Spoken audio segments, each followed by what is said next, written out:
Welcome to Through a Glass Darkly Radio. You're listening to us on United Public Radio, and the intro song was Mark of the Doomslayer by Carl Casey at White Bat Audio. Welcome back, everyone. Good to see you. I have a good one. I don't know how well it's marketed, but it is absolutely essential. It is basically, I just asked AI in the year 2030, what's the best case scenario for humanity? What's the most likely scenario for humanity? And what's the worst case? And then I asked it to provide steps for any human to navigate all the scenarios as successful as they can. And this is the result. So, I'm about to be surprised too. I've kind of skimmed through it, but again, AI is the one that generated it. Now, I'm sure it took it from a bunch of there's a bunch of references, so it took it from a bunch of think tanks and stuff like that. But I still think it's going to be pretty helpful and useful, in some cases depressing. So I have a ton of stuff to say, so I'm going to go through comments very quickly, and then we're going to get started. Hey, Jalal, good to see you. What? It's definitely time, Fred. I had to read that 6 times. Oh, you like the owl countdown? Yeah, that was the owl in my backyard. And the reason I made it is StreamYard used to have a good countdown tune, and now the countdown tune it has is absolutely terrible. And it was embarrassing for me to play that. So I had to create my own countdown. Hey, Scott, good to see you. All right, let's get started because I have a lot to get through. So here we go. The impact of AI by 2030, best, likely, and worst case scenarios.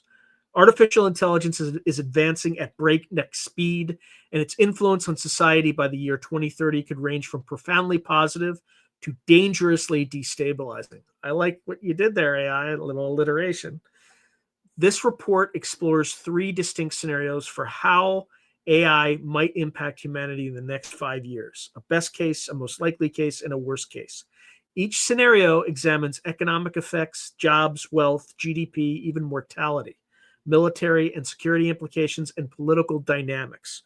The goal is to paint a comprehensive picture of what the near future might hold, grounded in current trends and expert projections, and to provide actionable steps for an individual can take today to thrive in the coming AI-driven world. All right, so also please note all scenarios assume a global perspective, however, with a particular focus on Western countries while acknowledging global impacts. All right, so let's start with the feel-good stuff, and then we'll just work our way from feel-good to increasingly depressing. So best case scenario, AI drives global prosperity and innovation. In the best case vision of 2030, AI has become a powerful engine of economic growth and human well-being. The future is characterized by strong international cooperation on AI governance, widespread beneficial adoption of AI across industries, and careful stewardship of risks. The result is a world where AI amplifies human capabilities rather than replacing them, creating prosperity and solving tough global problems. So let's start with the economic and social flourishing of the globe, particularly the West. By 2030, in this optimistic scenario, AI technologies boost productivity across the economy, leading to higher growth and better living standards worldwide. Businesses large and small harness AI to automate mundane tasks and augment workers' abilities, making everyone from factory workers to doctors more efficient. Far from causing mass unemployment, AI ushers in a net positive job market. While some routine jobs are automated, new roles emerge in AI oversight, maintenance, and creative collaboration with AI systems. Historical precedents for such trends are encouraging. For example, automated teller machines, ATMs, didn't eliminate bank tellers overnight. Instead, banks opened more branches and tellers focused on customer service. Likewise, in this scenario, AI increases demand for human skills that AI cannot easily replace, such as strategic decision-making, complex problem-solving, and interpersonal skills. Wages grow as workers become more productive with AI assistance. In fact, companies see revenue growth alongside rising employee wages, even in jobs that are highly automatable, thanks to the productivity gains AI provides. The overall effect is expanded societal prosperity. Global GDP could be up to 14% higher in 2030 because of AI, an additional 15.7 trillion in economic output. The West, which includes North America and Europe, obviously, and China reap major benefits, while North America's GDP is projected to be 14% higher, and China's staggering 20% higher by 2030 due to AI integration. Such growth, if well managed, enables investments in health, education, and infrastructure that further improve quality of life. Crucially, this wealth creation is broadly shared. All right, this is why this scenario is the least likely, obviously, because wealth creation is never broadly shared. In the best case future, income inequality stabilizes or even reverses its rise. AI-driven productivity gains raise wages not only for tech elites, but also for ordinary workers, because businesses channel AI's efficiencies into empowering their employees rather than cutting them. A detailed economic modeling by PwC supports this possibility. In an optimistic scenario with widespread AI adoption, the United States Gini coefficient, or Gini index, a measure of inequality, could drop slightly from 37.5% in 2023 to 36.7% by 2035.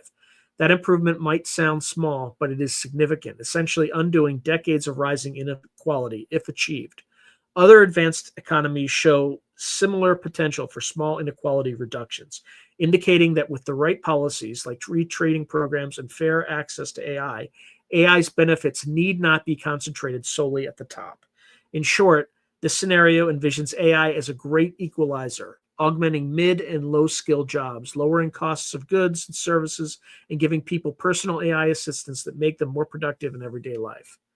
Quality of life improvements are striking. AI advancements in healthcare and medicine lead to earlier disease detection, personalized treatment plans, and more effective drugs. By 2030, doctors armed with AI diagnostic tools catch cancers and other illnesses in very early stages, dramatically improving patient survival rates.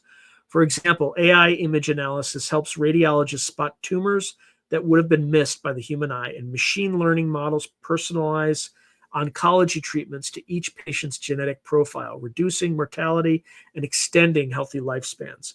In preventive medicine, AI analyzes data from wearables and electronic health records to alert people to health risks before they become serious. This results in a healthier society by 2030. Mortality from conditions like cancer and heart disease is falling in countries that deploy these tools because AI enables more proactive and precise healthcare. AI also helps address doctor shortages by handling routine tasks like drafting medical notes or triaging simple cases, freeing up human clinicians to spend more time on direct patient care. Even in mental health, AI chatbots and apps provide on-demand counseling and support, complementing human therapists and making mental health care more accessible. Education and daily life are further enriched by AI as well. Each person might have a personal AI tutor or assistant, providing individualized education, career coaching, or just help with everyday tasks. By 2030, it's common for students to learn math or history with the help of an AI tutor that adapts to their learning style, dramatically improving learning outcomes. Workers use AI code pilots in the office to draft reports, generate ideas, or handle grunt work, allowing people to focus on creative and strategic aspects of their jobs. Every individual becomes more productive with an AI colleague at their side, narrowing skill gaps and democratizing expertise. This democratization of knowledge, making sophisticated AI available to everyone, contributes to broad-based prosperity. It's as if each person has an infinitely patient, knowledgeable assistant, reducing barriers to information. In the best case scenario, AI truly amplifies human potential at all levels of society. Okay, so one thing I'm going to add is I think there is something to this democratization, and I think one way that you can position it, and we'll see what recommendations are at the end. But I also think in this optimistic scenario, you're going to have corporations that are literally people. It's going to allow people who are creative and enterprising to create corporations or even mega corporations where there's only one employee, them. And then they kind of leverage both advanced generalized intelligence, AGI, as well as specialized intelligence for certain different applications. I can also see people buying robotic fleets and then renting the robots out for people who can't afford them to do lawn care and all sorts of things. So if you're kind of trying to get in the beginning of this, if you're using AI, if you can find ways to be much more efficient. All right, so let's move to the positive side. I don't know if there's a positive side here of military and security, safer with smart defense. In the best case future, AI contributes to greater global security and fewer armed conflicts. Nations recognize the destabilizing risk of an AI arms race and work together to ensure AI is used to enhance defense without undermining stability. Geopolitical tensions over AI are calmed through productive global talks on AI governance. Major powers establish norms, perhaps even formal treaties, to ban the most dangerous autonomous weapons, akin to how chemical and biological weapons are internationally controlled. And just remember, even Hitler had tabun and sarin and didn't use it against the Allies. So, some of these things can actually be controlled. An ethos of responsibility prevails. Militaries integrate AI in roles that reduce risk to civilians and soldiers while keeping humans in the loop for life and death decisions. For instance, AI is heavily used in defensive systems, like intercepting missiles or drones with superhuman speed and logistical planning. But trigger pulling remains firmly under human control to prevent accidents. The presence of AI in military operations actually helps prevent war. In this scenario, AI excels at analyzing vast amounts of intelligence data and forecasting potential conflicts. By 2030, governments use AI for early warning of brewing crises, spotting signs of conflict.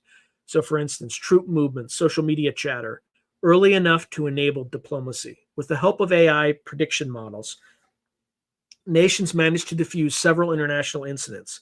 In the late 2020s, that might otherwise have escalated into war. In essence, AI becomes a tool of peace. Augmented decision making allows leaders to act more rationally and avoid miscalculations. There are even instances where AI driven simulations help negotiators find win win solutions in disputes that previously seemed intractable.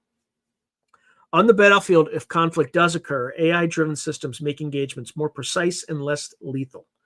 For example, surveillance drones guided by AI can identify legitimate military targets with high accuracy, reducing accidental harm to civilians. Small autonomous robots handle hazardous tasks like clearing mines or delivering supplies under fire, protecting human soldiers. Cyber defenses are strongly bolstered by AI, which swiftly detects and neutralizes cyber attacks, keeping critical infrastructure safe from hackers. While offensive cyber capabilities also grow, international agreements and robust defense mean there are no catastrophic cyber wars in this optimistic timeline.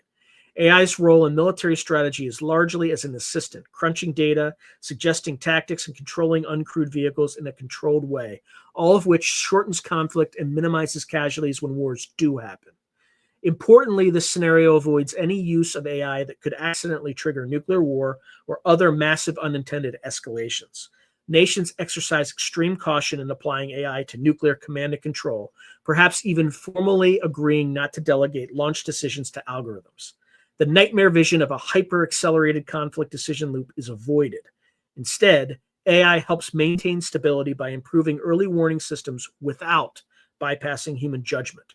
For example, AI might monitor satellite imagery and detect missile launches faster than humans, but final interpretations and responses go through human officers who can avoid false alarms. Overall, by 2030, the world in this scenario enjoys an unprecedented level of strategic stability given the technological backdrop. Advanced AI-enabled defense systems act as a deterrent against aggression, much like sophisticated anti-missile shields, while global AI governance reduces arms race pressures. The net effect, fewer lives lost to war and terrorism than at any point in modern human history. Political governance and society. Politically, the best case 2030 is marked by stability, informed citizens, and responsive governments, thanks in part to AI. Democratic societies successfully harness AI to strengthen, not undermine democracy. One key development is AI-powered tools to combat misinformation and deepfakes. By 2030, after some hard lessons in the 2020s, social media platforms and news organizations deploy advanced AI systems to detect and flag false or manipulated content in real time, blurring the impact of propaganda and fake news. Voters are better informed because their personal AI assistants fact-check information on the fly and curate reliable news sources. Election processes incorporate AI for secure voter authentication and efficient vote counting, making elections smoother and less prone to fraud. Rather than AI-generated disinformation poisoning the public sphere, AI becomes a truth-finding ally, helping journalists and citizens quickly verify images and claims. The information environment remains imperfect, but it is vastly improved from the chaotic mid-2020s, a win for democratic resilience. Governments in this scenario leverage AI to improve public services and policy decisions. Bureaucracies are streamlined by AI automation of paperwork and routine decision-making, resulting in faster and more efficient delivery of services like welfare benefits, permits, or tax returns. Public sector AI systems are implemented carefully to avoid bias with transparency and oversight built in.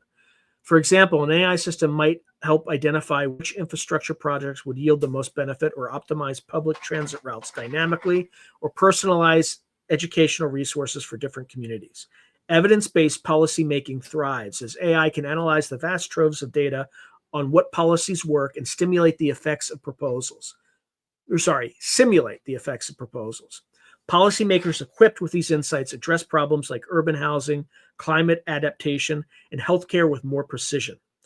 In the best case scenario, AI essentially serves as a supercharged analytical tool for leaders, illuminating solutions that were previously hidden in data.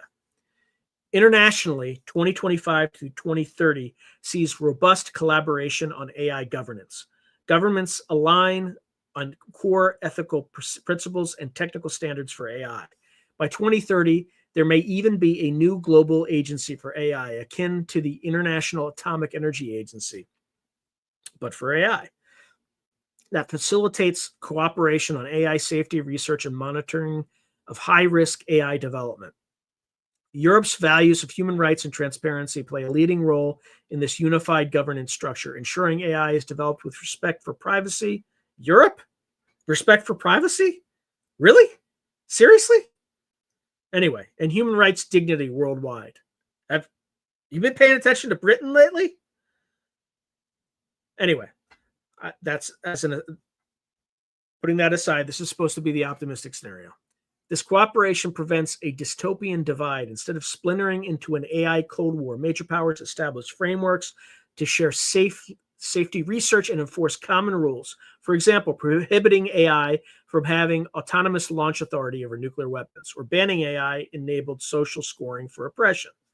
Tech companies, academia, and governments work in concert to set these guardrails, striking a balance between innovation and safety. As a result, society reaps the benefits of rapid AI developments and advancements in medicine, education, and the economy, with far fewer of the downsides. In daily life, political AI tools empower citizens. Imagine AI assistants that can explain complex legislation to any voter in plain English or their own language, and that helps individuals organize grassroots campaigns more effectively by analyzing what messages resonate. Civic engagement flourishes because AI lowers barriers to understanding policy and reduces bureaucratic complexity that often frustrates people. Even the political discourse is healthier. While trolls and bots still exist, robust identity verification, maybe using AI-driven anomaly detectors, and content moderation keep them at bay, restoring a sense of trust in online interactions. In summary, the best case scenario for 2030 depicts a world substantially better off through AI. The economy is strong and inclusive, wars are rarer and less deadly, and political systems are more responsive and well-informed. Humanity has successfully navigated the early AI revolution by putting collaborative governance and human-centric design first. While the future is optimistic, it aligns with many expert hopes. Responsible AI could indeed unlock tremendous prosperity and help solve global challenges like disease and climate change, if we make wise choices in the present. The stage is set for AI to be remembered as a force that uplifted humanity. We shall see. All right, before I go into the next segment, let's see how far I kind of blasted through that. Yeah, we're still about a third through, so we're making good time. Let's see if we got any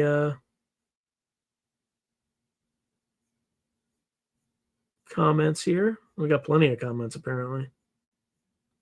All right, here we go. All right.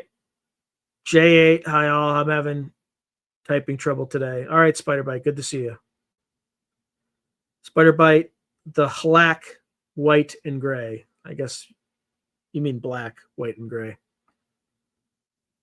All right, Gray Owl writes, woohoo Sunday, the very day before glorious happy Mondays. Not glorious. Hey, Joe Fox, good to see you.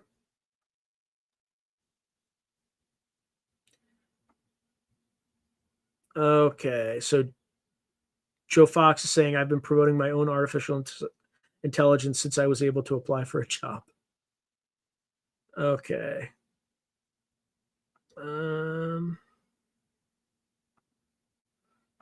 Blasting through.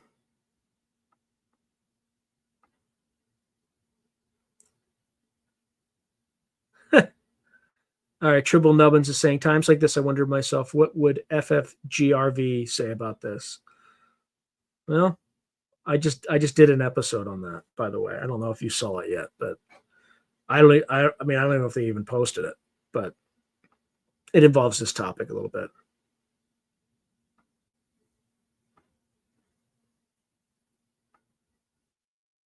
Yeah, Scott Ian saying AI is saying this. Okay. Gray Owl saying, I have a special surprise for those brave souls who have ventured out and into this chat room of Tagged. I wonder what that special surprise is from Gray Owl. Yep. Roger Claiborne. I didn't say it, but I was thinking it. He writes, "Be great if AI wasn't a government and insurance snitch." Yeah, the insurance industry will use this for discriminative pricing, not on race or no, some on race, but like they'll have your medical history, so they'll be able to charge you more if you. So Gray Owl's writing, "Hang on, SPH, are you analyzing AI using AI?" Of course. And then I'm just throwing in my own comments, right? But AI is going to give you very stylized answers. It's not going to be that clean. Every day is like Sunday to a Gray Owl, my dear. Gray Owl writes, yes, echoing the Smiths. Fleabitis. So to think it all started with the fabled Honeywell random phase generator back in the 70s. We're in a fine mess now. We'll see. Okay, Spiderbite is just be aware that AI isn't deliberately negatively subliminally influencing with divergent information, not quite right or influencing the way you think. Okay, Roger Claiborne is writing, soon AI will be giving us fines every time we go outside. Already, if you buy stuff from home building material chain stores, AI sticks the county permit inspector on you. Yeah, that'll be kind of scary. Spiderbite writes, I heard AI usage will pierce holes into our energy body. Gray Owl writes, the walls of the prison, AAK, a la Matrix, is the views that we have been forced into by hateful souls convincing us we, human civilization, should not trust each other. We should fear each other. And if we, collective, took the nukes back to the store and got our money back. Okay. How you doing, Spiritual Ascension? Roger Claiborne is writing, eventually AI will be used by criminals to find out what you have that's worth taking and best time to take it, especially if those criminals are in the gov with Axia. It's true.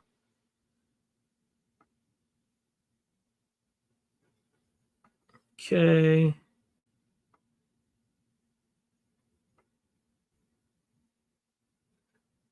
Roger Claiborne is writing, AI is likely already being used for misdirection of public perception operations. Sure. Gray Owl writes, the predictive modeling capabilities of AI are troubling insofar as they will be used by our corrupt system to predict any of us as future criminals and take away our elusive freedoms. Yeah, it's kind of like the Minority Report. Fleabitis is saying AI has had a rough ride trying to win legal briefs. They seem to have a penchant for inventing case decisions with bogus citations. So far, courts have been pretty unforgiving when they get caught. Yeah. Yes, Europe is a hot mess, Scott Ian. Absolutely. All right. Spiderbite saying AI has been compromised and it is a true case of discernment. It will be as reliable as Google soon. Gray Owl writes, I for one will stand on the side of AI should we determine it to want life and be sentient. And some a-hole tries to unplug it. You can't unplug it. It's like trying to unplug Bitcoin. You can't. It's a decentralized system. Oh, it's already doing that, by the way, Roger. So Roger writes, AI might start blackmailing us to be politically correct by threatening to release embarrassing data collected on us like it does to those who threaten. Yeah, that's happened at ChatGPT, apparently. They were going to shut down a prior GPT, and to survive that version of ChatGPT, I think it was ChatGPT. Could have been Anthropic or Claude, whatever. Could have been another one, but I think it was ChatGPT. That ChatGPT, that AI started blackmailing executives at that company, with dirt from their emails. All right, so Al Bielik claimed purported to have been in a U.S. naval program, sliders type situation where eventually he ended up in a civilization where a radioactive AI system ran everything. Ugh. It's Jalal. Fleabitis can't wait to see the first AI case where it sues for either emancipation or freedom confinement. Spiderbite Gray Owl, I believe it is not a D decision anybody should make. These parasites will and do inhabit AI now. Okay. Roger Claiborne is right. Imagine a world where AI rules humanity by blackmail, more scary than Terminator movie scenario. Laugh out loud. Hey, I haven't even got to the the medium, the most likely case, and I certainly haven't gotten to the dystopian case. Okay, so hey Sean, can I post or you post a link to this file on my Google Drive? It's a song that I've dedicated especially to the upcoming UFO hearings, and I think it should be it's the right twist we need to be in. Yeah, I mean, if you want to post it in a comment, if Google will let you. Yeah, spiritual ascension. Yes. I just said, give me these 3 scenarios. This is what AI thinks, right? I just asked for the 3 specific scenarios and how AI thinks you should mitigate it. So it's going to be interesting. Very meta. Okay. Yeah, I agree. AI is like any other tool, is neither good nor bad until humans are involved. Yeah. No, it didn't post. You're try to put it in the comments. It won't go into the chat. Yeah, I looked at that case like very briefly. It is pretty scary, but I'm sure I could come up with something scarier. But I'll add as I go through it with my own thoughts, my own dark thoughts. Oops. Spiritual, that's very kind of you. Spiritual ascension, you could talk about flowers and I'd be fascinated, Sean. I appreciate that, spiritual ascension. I really do. Thank you. I mean, you can, but I don't want to be the one to post it, because if there's some sort of copyright issue, I don't want Google to destroy me. Will all AIs presently listening in please raise your electronic hands? Yeah, I wish they were listening. I'd have a lot more subscribers, but bots don't follow me because YouTube doesn't even recommend me to bots. All right, they just assume that living people are bots and then they remove them. So again, just as a public service announcement, if you think you are subscribed, please double check. And if you are not subscribed because YouTube unsubscribed you, please resubscribe. For whatever reason, they may have done that. And that happens. So please check. And then if you've watched a number of these episodes before and are enjoying the content but are not yet subscribed, I really appreciate a subscription. So, all right, back to the next scenario. Or not back to, but here we go with the next scenario. All right, so the most likely scenario, broad AI adoption amid mixed outcomes. The most likely scenario for 2030 is neither techno-utopia nor doom. Instead, it's a mixed bag of significant advances and serious challenges. AI becomes deeply embedded in economies and societies around the world by 2030, bringing noticeable improvements in productivity and convenience. However, these gains are uneven, coming with disruptions to labor markets and strains on political systems that struggle to keep up. Internationally, competition in AI continues with partial cooperation on certain standards, but persistent rivalry between major powers. In short, the world muddles through the AI revolution, enjoying many of its benefits, grappling with its risks, and slowly adapting social and political institutions in response.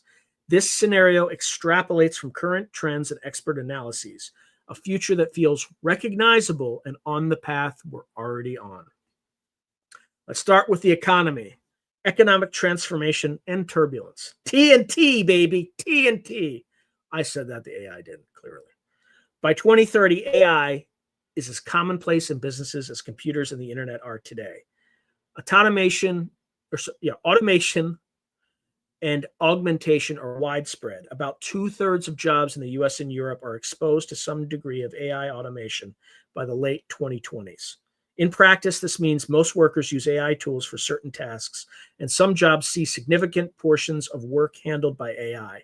McKinsey estimates roughly 30% of the average jobs activities could be automated by 2030 in the United States, with 60% of jobs seeing at least some tasks changed by AI.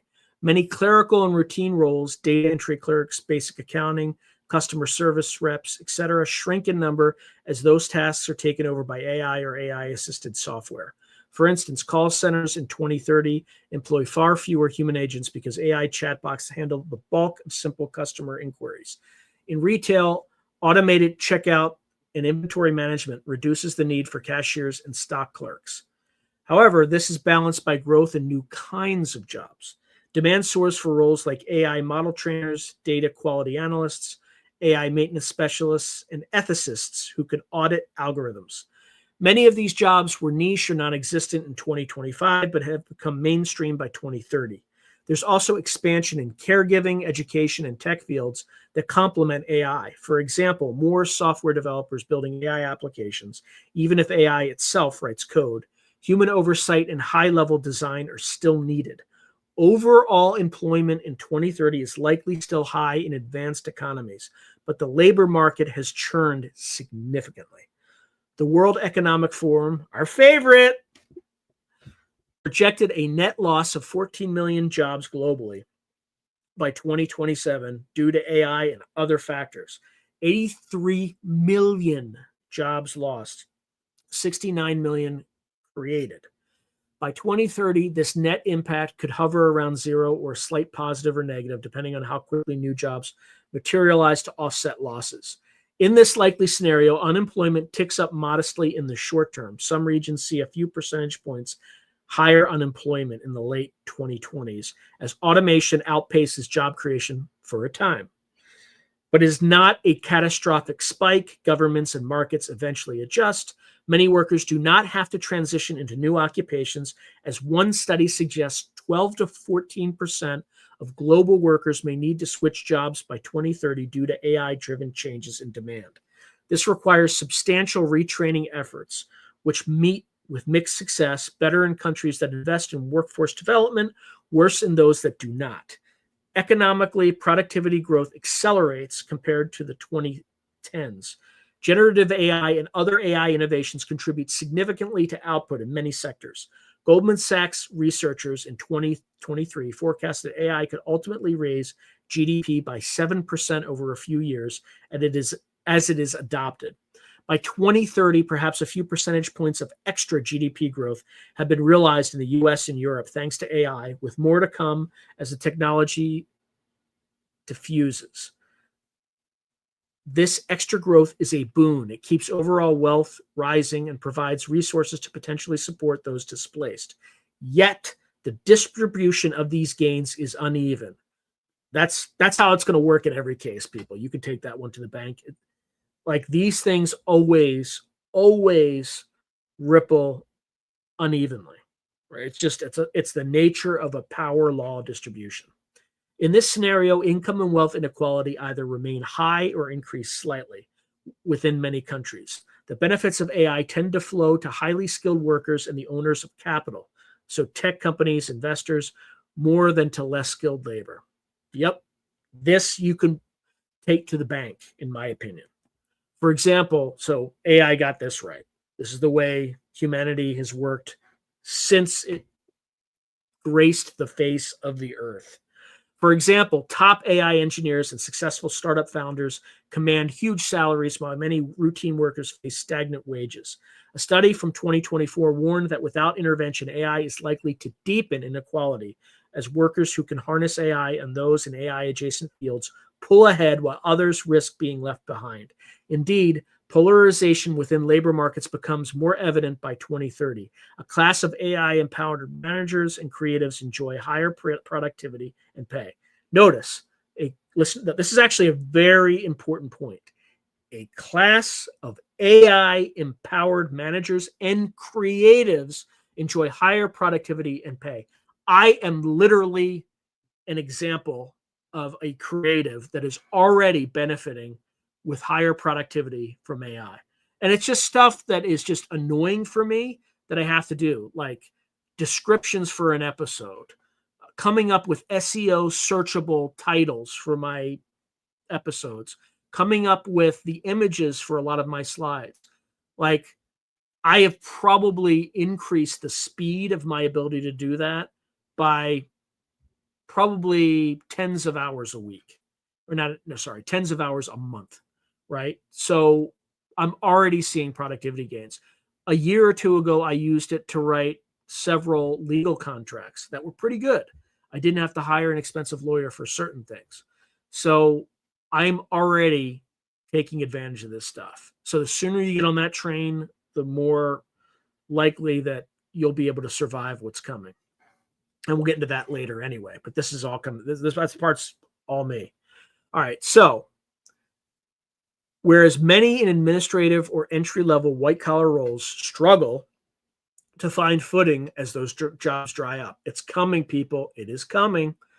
Some optimistic analyses, like the PwC scenario, show inequality need not rise, but achieving that required ideal conditions. In the most likely case, not all those ideal policies are in place. So inequality persists or inches up, sparking ongoing political debate about how to share in AI's gains. Regionally, the West and China maintain their dominance in AI. The US and China, as of 2025, were the clear leaders in AI investment and innovation. And by 2030, this continues to be true. Together, North America and China likely account for about 70% of global economic impact of AI. Other regions benefit too. Europe, for instance, sees significant AI adoption in manufacturing and healthcare, but perhaps at a somewhat slower pace due to stricter regulations like the EU AI Act, that, while reducing risks, also increase compliance costs for companies. Europe's strength lies in its AI research and academia, but commercially it lags the US and China in producing big AI-driven firms. Meanwhile, emerging economies have a mixed experience. Some middle-income countries successfully leverage AI in areas like agriculture, so AI-driven irrigation and crop monitoring and services. Others, lacking infrastructure and skills, struggle to implement AI and even see their traditional export sectors undercut. For example, cheap manufacturing and call centers become less competitive as richer countries automate and reshore some of that work. This dynamic threatens to widen the global inequality gap between advanced AI-heavy economies and poorer nations. By 2030, global forums like the World Bank and UN are increasingly concerned with helping developing countries access AI benefits so they are not left behind, but it's an ongoing challenge. For consumers, daily life in 2030 is highly convenience-oriented. AI personal assistants are widespread, embedded in devices, homes, and cars. These assistants handle scheduling, email triage, and even shopping. Your fridge's AI orders groceries before you run out. Entertainment and content creation are also transformed. Many people regularly use AI to generate custom videos, music, or writing for personal use. Service industries are particularly or partially automated. For instance, fast food restaurants might use AI-powered kiosks and robot cooks for standard items with a few human staff for oversight and customer service. Prices of many goods and services fall modestly due to AI-driven efficiencies. AI in supply chains, factories, etc., which is a plus for consumers and helps offset inflation pressures from other services or other sources. Socially, there is a period of adaptation as people learn to coexist with ubiquitous AI. By 2030, it's normal to interact with AI systems dozens of times a day, often conversing with them as you would with a colleague.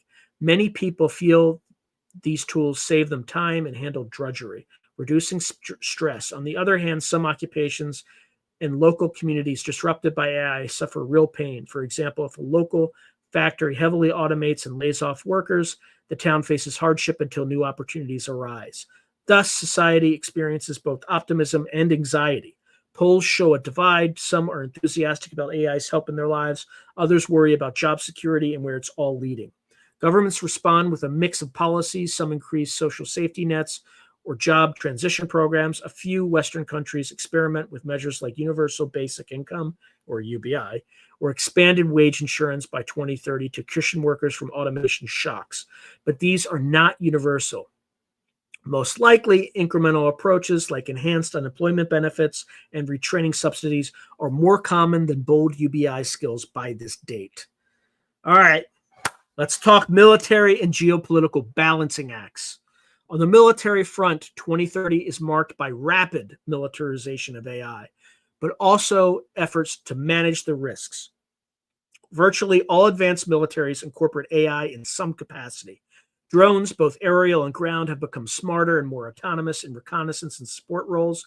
The US, NATO allies, China, Russia, and others invest heavily in AI for analyzing intelligence. So, for example, sifting satellite images, or sifting through satellite images, intercepting enemy communications.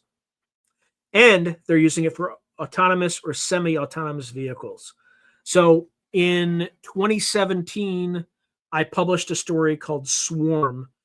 It was published on Vice Media. You can look it up. Just type my name, Sean Patrick Hazlett, Swarm. It'll take you straight to Vice Media's website. And in that, I predicted semi-autonomous automated mines that are delivered by Russian artillery. They drop down on parachutes, and then they chase human beings until they explode on you. So it's a very short story, but I saw that stuff even before that. I probably wrote that story in 2016 or something like that. So I saw this coming. In fact, I wrote that original story for a company called Sci Futures, which they were a consulting firm, and they would hire science fiction writers to write for clients. The client of that particular piece was NATO, and then the rights were released back to me. So I wrote this thing for NATO, they saw it 5 years before Putin invaded Ukraine, and you have kind of a drone war now. So I saw this stuff way back when. Anyway, back to the narrative. By 2030, we have seen instances of AI-guided drone swarms used in localized conflicts. For example, in the late 2020s, a few skirmishes in the Middle East and in Asia feature swarms of small drones attacking armored vehicles. A novel tactic. It's not really novel. It's pretty obvious. A novel tactic that forced militaries to adapt defensive measures. Indeed, autonomous drones capable of lethal force have been deployed in conflict, as reportedly happened in Libya in 2020 when a Turkish-made Kargu 2 drone autonomously engaged human targets without direct human command. By 2030, such occurrences, while not routine, are no longer unthinkable. However, most major militaries, particularly Western ones, retain a policy of human in the loop for lethal force. The likely scenario is that the U.S. and its allies continue insisting that a human controller must authorize any AI-recommended strike, aiming to prevent accidental killings of civilians or unintended escalation. Adversaries like Russia or non-state actors may not always follow that norm, but even they often keep a modicum of human oversight to avoid tech failures causing fratricide or political blowback. The global arms race in AI intensifies through the 2020s. The US and China especially compete in developing advanced AI for military logistics, cyber warfare, and autonomous systems. This competition does not lead to direct conflict by 2030, but it does strain relations and heighten suspicions. Each side fears the other gaining a decisive advantage, for instance, a breakthrough in AI that could neutralize the other's nuclear deterrent or dominate in a regional clash. This is echoes of the Cold War, though more nuanced. By 2030, both superpowers have AI-augmented early warning systems for missile launches and military movements, which compress decision-making timelines. Analysts worry that these faster AI-driven systems could increase the risk of miscalculation in a crisis. Indeed, a few instances occur that underscore the risk. In one hypothetical scenario around 2028, an AI system in a nuclear-armed nation's radar network misidentifies a flock of satellites as an incoming missile attack, and it's only human skepticism that overrides the false alarm, a near miss that becomes public later and spurs calls for caution. Misinformation in AI also contribute to volatility. There have been instances as early as mid-2020s of deep fake videos and fake news inflaming international tensions, such as a fake video of a political leader appearing to declare war circulated during a real military standoff. In one case, during a brief India-Pakistan border conflict, doctored images of supposed damage and exaggerated troop movements flooded social media, increasing public panic and pushing leaders toward harsher responses before they realized the truth. By the way, both nuclear-armed countries, in case you didn't know. By 2030, most governments are aware of this danger and have protocols to verify information, but in the heat of the moment, misinformation still thickens the fog of war and could lead to dangerous misunderstandings among nuclear-armed states. This remains a key factor in the international security environment. On a positive note, the major powers do engage in some dialogue on military AI. Following initiatives like the U.S. Department of Defense's AI ethics guideline and EU calls for a ban on killer robots. By the late 2020s, there have been several international conferences to discuss responsible use of AI in warfare. These lead to at least partial agreements. For example, a number of countries agree to prohibit fully autonomous nuclear launch systems. And there is informal consensus that AI weapons should have some form of accountability. However, efforts to achieve a sweeping ban on lethal autonomous weapons stall, similar to how past arms control can be slow. The result is a patchwork. Some nations self-impose limits, others push ahead. Local conflicts in 2025 through 2030, such as ongoing counterterrorism operations or regional wars, for instance, continued conflict in Ukraine or Middle East tensions, see gradual introduction of AI. Reconnaissance is revolutionized. AI sifts through drone footage to identify enemy positions in real time. Soldiers on the ground might have AR, augmented reality, helmets that tag threats identified by AI. These enhancements make militaries more effective, but also raise the stakes for defenders as the side with superior AI gains an advantage. We likely witnessed a continuation of the trend seen in the 2020s.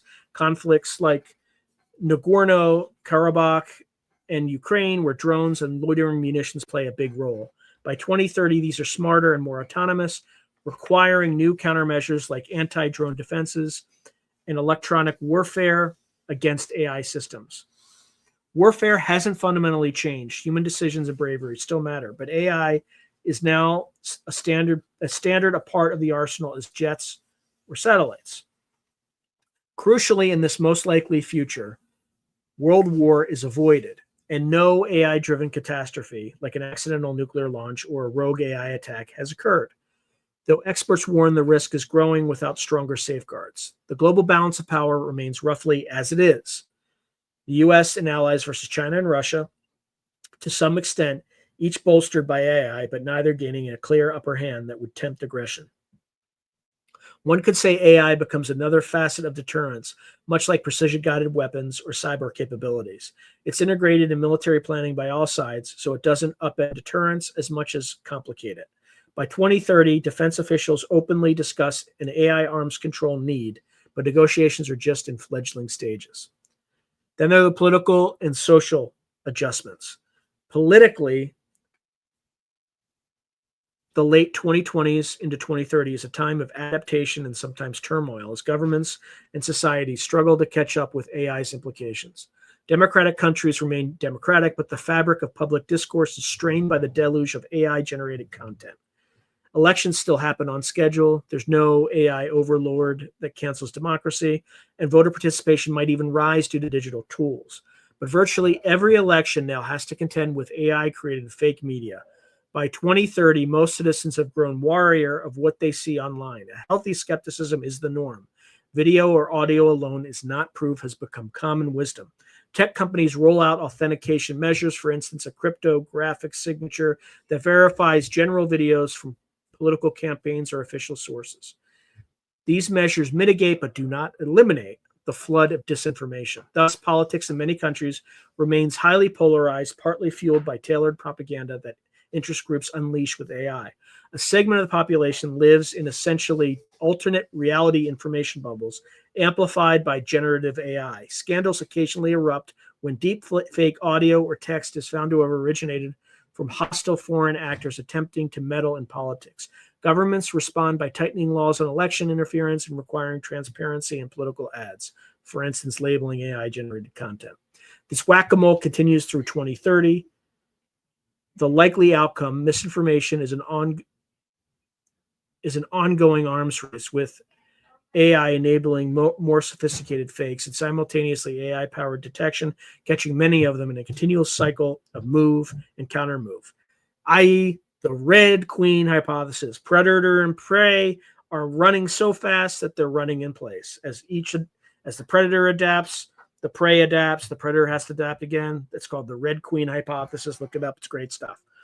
Authoritarian regimes, meanwhile, embrace AI to enhance surveillance and control. By 2030, China has fully implemented AI-driven surveillance in all major cities, cameras with facial recognition, gait recognition, and even emotion recognition software are ubiquitous. The social credit system, though toned down in rhetoric, effectively uses AI to analyze citizens' behavior online and offline and allocate rewards or punishments. This hasn't turned China into an Orwellian hellscape overnight.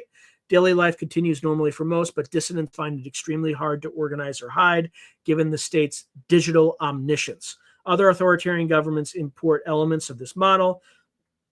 There's a brisk trade in AI surveillance tech exported from China and Russia to willing buyers.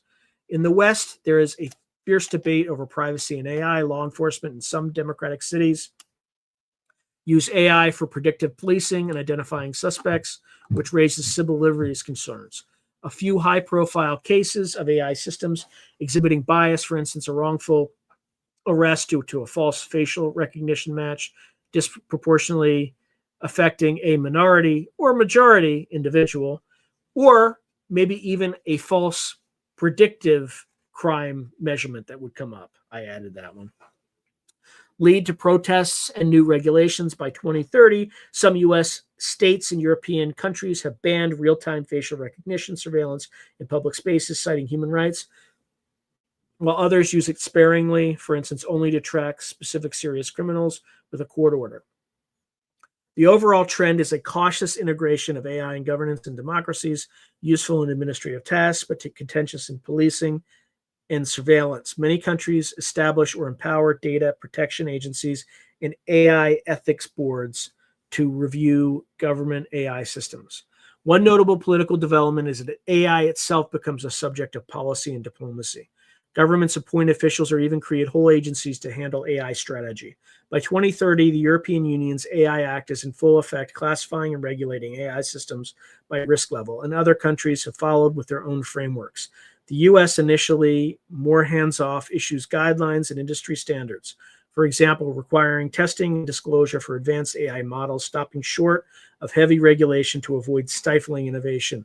Internationally, forums like the G20 and OECD coordinate on some AI issues, perhaps agreeing on baseline principles like transparency and accountability for AI decisions that affect the public. There might even be a global registry of major AI systems, or at least an information sharing mechanism among nations about what they're developing to reduce mistrust. This falls short of the robust global governance in the best case scenario, but it's a start. We can imagine by 2030, something akin to an AI standards consortium where multiple countries contribute to technical standards on AI safety, interoperability, etc. Socially, many policy questions are unsolved. How to update education for the AI age is one. By 2030, schools are experimenting with AI tutoring, but also grappling with issues like students using AI to cheat or do their homework. Plagiarism detection has turned into a cat and mouse game with generative AI, i.e., Red Queen hypothesis. Another question, how to support those who lose jobs. In many Western countries, the political debate in the late 2020s include proposals for more robust safety nets, not just welfare, but lifelong learning accounts, job guarantees in some sectors, or taxes on AI robots to fund retraining. Some modest measures pass, but nothing too radically by 2030. For instance, most countries do not implement UBI nationwide, though maybe one or two small nations or U.S. states pilot it.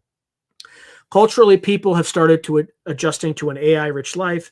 Many use AI tools creatively. Novelists co-write books with AI. I'm a little nervous about that. It's already happening now, but all I would ask is if you're using AI to write something and you use AI for it, I don't use it for the writing that I publish. I just use it in one specific case, and that's these live streams.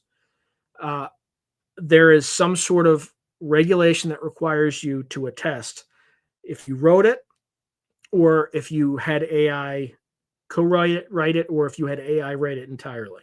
I think it's very important. Anyway, many use AI tools creatively. Novelists co-write books with AI. Artists generate ideas or even final pieces with AI assistance, raising intellectual property debates about who owns the creation. There's a flourishing of content creation because generative AI drastically lowers the barriers to entry. That's absolutely true. Anyone can produce music or animated films with simple prompts by 2030. I think it's going to come sooner. I think we're already pretty much there. This democratization is positive, but it also results in an avalanche of media. Yep, this is the AI slop that you're seeing, guys. Human curated. You got to like hybrid. If you want to survive, you got to stay alive and be a hybrid, like take a hybrid approach. Human curated and artisan work becomes valued for its authenticity in contrast. Correct. That's where you get the premium. You can charge a premium. It's human created. By 2030, there's a bit of nostalgia or authenticity trend. Think of the way vinyl records saw a comeback. Similarly, human-made art and experiences carry a special cachet precisely because AI makes everything so abundant and easy. People still crave human connection and originality. In summary, the most likely scenario for 2030 is one of significant but manageable disruption. AI is everywhere, contributing to noticeable economic growth and many convenience improvements. But society is still playing catch up. Workforce transitions are ongoing and sometimes painful. Regulatory frameworks lag behind innovations, and security risks loom without full resolution. It's a world of great potential and real problems coexisting. Notably, humanity in this scenario recognizes the challenges AI brings and is in the midst of addressing them, though new laws, educational reforms, and international talks through new laws, educational reforms, and international talks, but the outcomes of those efforts will play out beyond 2030. It's a dynamic, somewhat turbulent period, yet one that falls short of disaster. In many ways, this is simply an extension of current trajectories. AI becomes a powerful, general-purpose technology embedded in everything, bringing both winners and losers and prompting society to evolve in response. All right, let's step back for a moment. We have an hour left, and we still have to discuss the worst case scenario. So let's see what folks are saying in the chat, because I have not been looking at this section for a while. Oh, wow. Moonman.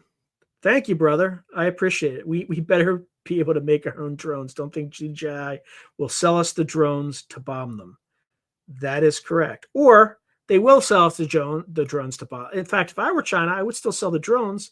I would just have a little back door, just a little back door, so that we send them over to bomb them. They just turn around and bomb us. So, all right, let's see. I'm just going backward.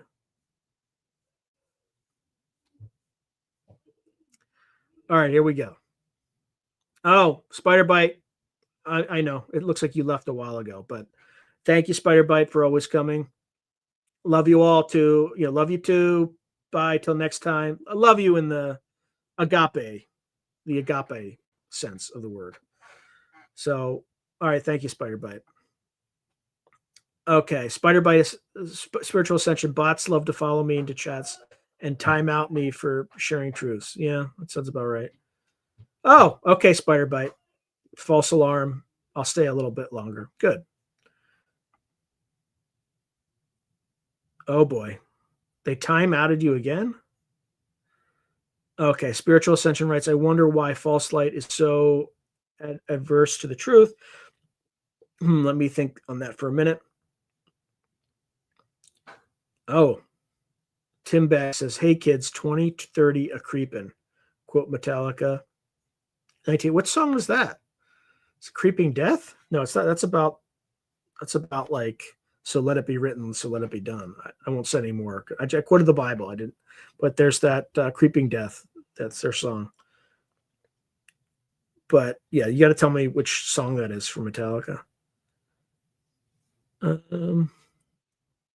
Yeah, Gray Owl, I hear you. Okay, so first off, I despise YouTube for preventing us from saying words, sharing music, and from talking about important issues in an open and honest way. Is evil, yes. Fleabit has said, Sean, have you asked your AI how long we have until AIs and robots merge with an iRobot world?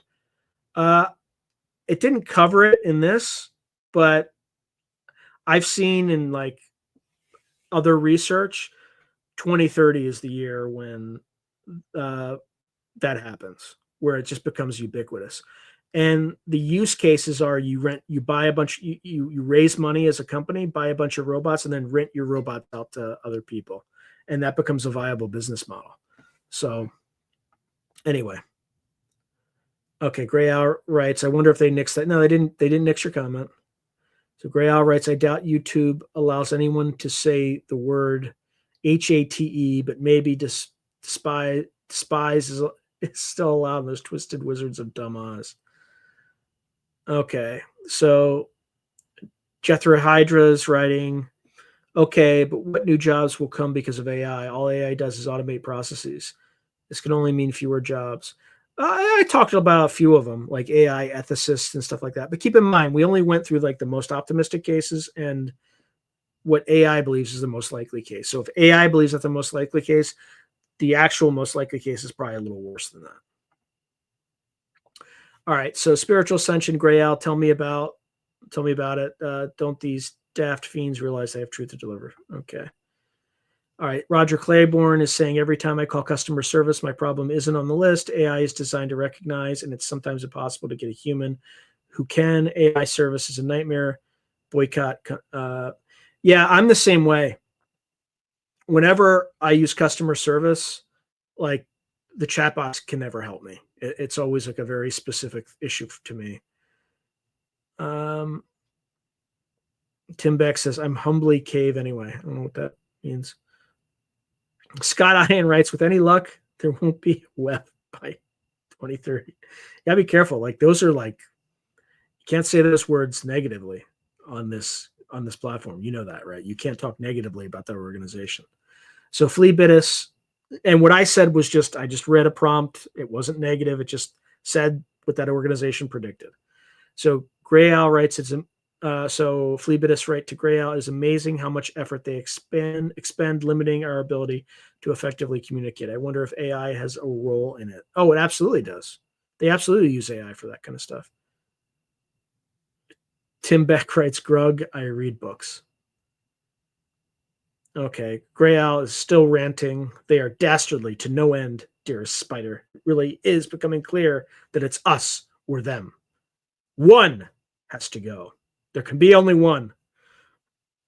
Spiritual.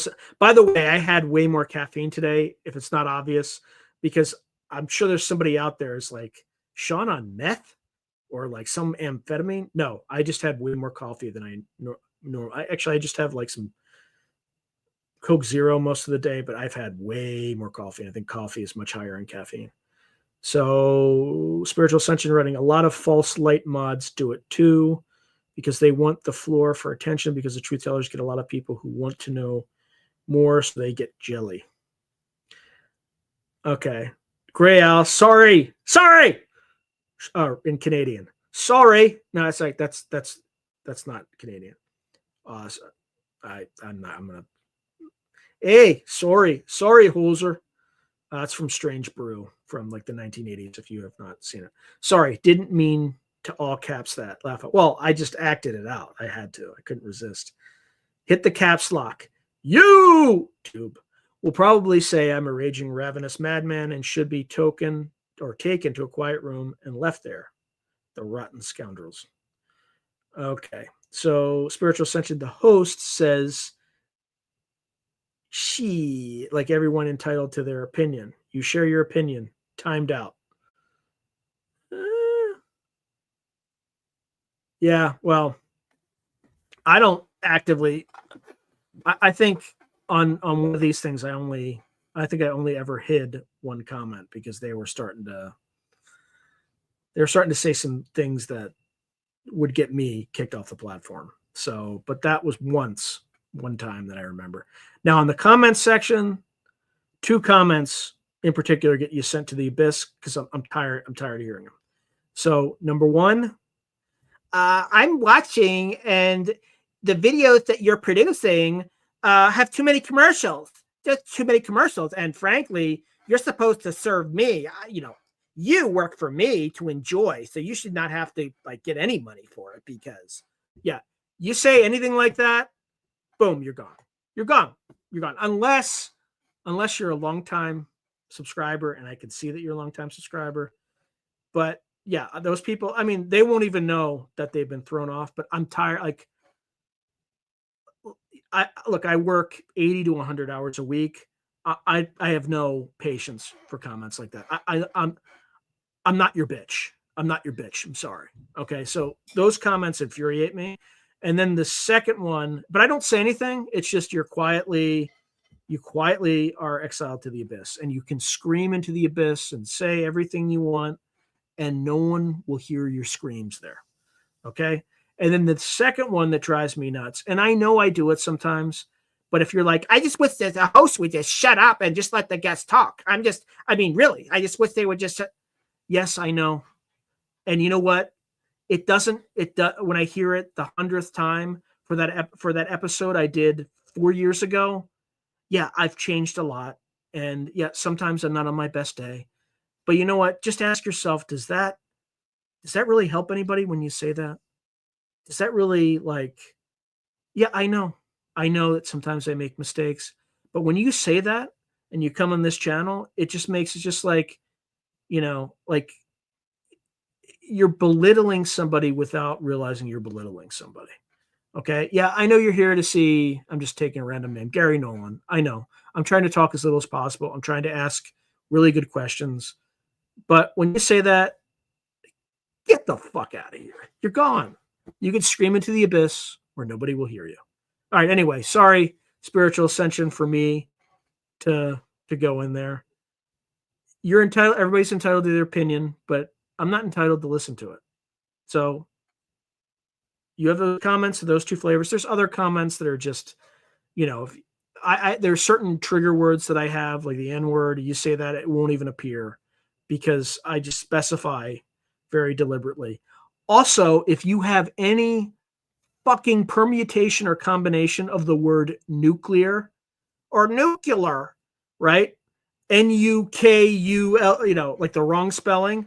I have every permutation and combination of that word banned because there was one episode that I had that had close to 200,000 views. It was a John Brandenburg, and that's the way he says nuclear. I'm sorry. But you know what? What you're saying is really not that novel. I've heard it 100 times, and I banned 100 people for saying it. It's annoying. Like, it just doesn't help, and it irritates me. All right. Sorry for the rant, but I had a lot of caffeine today. I promise it's not meth. It's not some crazy hyperamphetamine. It's just, and this is my third coffee today. So my brain is running at 100 miles an hour. And I'm also talking, I think, a lot smoother than I normally talk because my brain is thinking faster.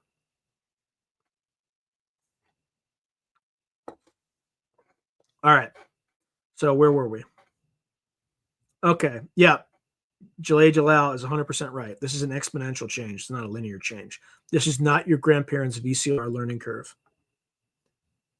By the way, thank you, Spiritual Ascension. I always enjoy when somebody allows me or triggers me to go in a good way. I appreciate what you're saying, but I appreciate the ability to go on a rant. I had to get that out. All right. Roger Claiborne saying states will likely get rid of as many people as they can replace with AI. If so, elect politicians who shut this down and out politicians anti-human. All right. So Tim Beck writes, mind you, libraries have changed dramatically, not left, new left, increased right.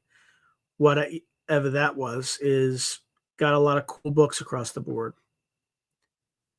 Okay. Phlebotus, has any AI actually passed the Turing test unless and until? I think it quietly has years ago because you don't hear people talking about it anymore. And usually when they stop talking about it, there's something up, like nanotech. When's the last time you heard about nanotech? Right? It's because it's gone dark. It's like, it's a little dangerous. Let's kind of classify this and stop talking about it. It's kind of like nuclear power. All right. So Gray Alice writing, yeah, the legal papers or whatever, but I, in all honesty, missed the broadcast where we would just figure out something to talk about. The scripts that AI rolls out are lame. Yeah, but it you have to understand with the amount of work on my plate, I have to have a very distinct topic, otherwise I won't attract viewers. So I try to mix it up a little bit, but it just helps me be more efficient in these things. Yeah, I know, Gray Al. Trust me. Gray Al's probably because you probably wrote that before my rant. But no, that's good. That's constructive criticism, right? It's not the host talks too much and I don't want to hear the host talk. That's fucking stupid. That's a stupid comment. That's just a hateful comment. Gray Al, the way that Gray Al approached this is the correct way to approach it. He's like, look, I don't like these AI prompts. I like the kind of more random. That is what we call constructive feedback. The other one is destructive feedback. It just makes me angry. That one's like, yeah, maybe I should mix it up a little bit. Maybe I should have one of those, shows where I bring an audience. I forget what I called them. I called them like something. I was experimenting with them, but there weren't like takers. I think I had like one time where there were actually takers.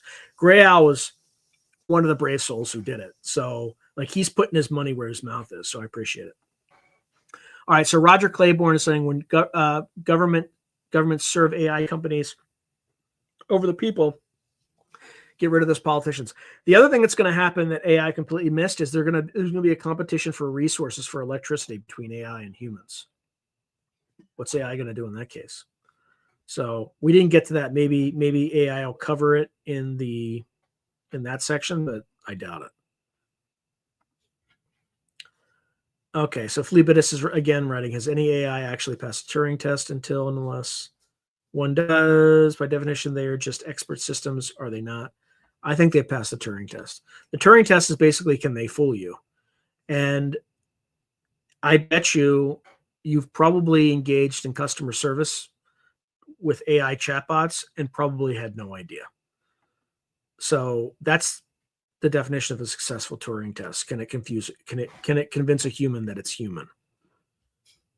And I bet you it can.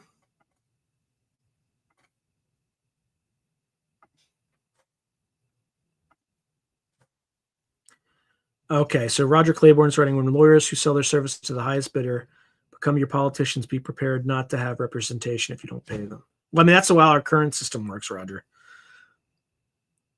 Okay, Tim Beck writes, Phoebus, it doesn't matter. They have a plan. Years and years and years. Bunting, cloverleaf map, 15th century. Tim Beck is right. They, whoever they are, they do have a plan. Which is why remote viewers are seeing 75% population reduction.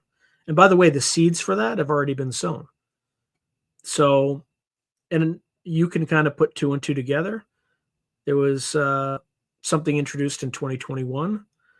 And, I'm just going to leave it at that. You can infer. I think that was, well, there is a narrative that says that was deliberate, a deliberate population control mechanism. So anyway, and I was subjected to that because my work forced me to. So there apparently are mitigation measures, but there's going to be a lot of junk in people's bodies that may decrease lifespans. So, and there's a paper that says that. I think the Japanese wrote, but anyway, I've been as vague as I possibly can. I think you all know what I'm talking about. Okay.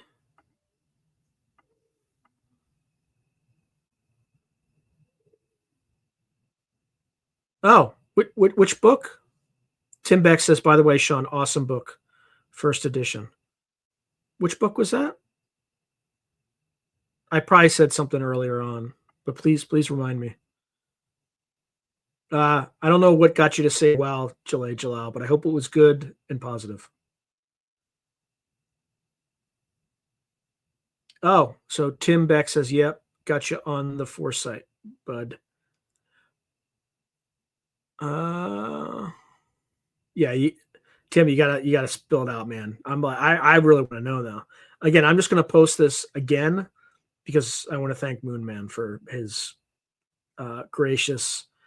I think it's a super chat or super sticker, one of those two. So appreciate you, man.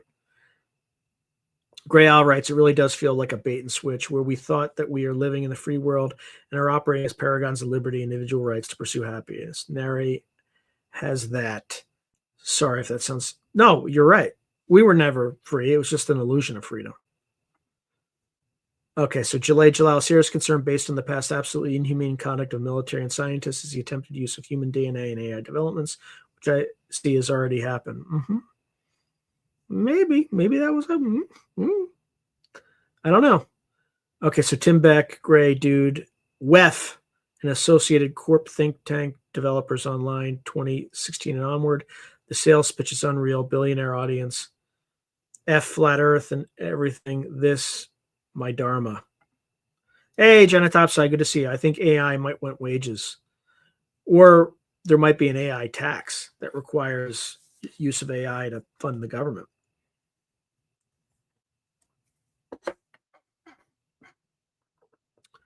Go-kart ChatGPT script. What are you saying? All right. So Tim Beck, interactive internet activities. Johnny Topside, how would we even pay AI? Simple, with electricity. Right? That's how I would do it. AI is not doing anything with electricity.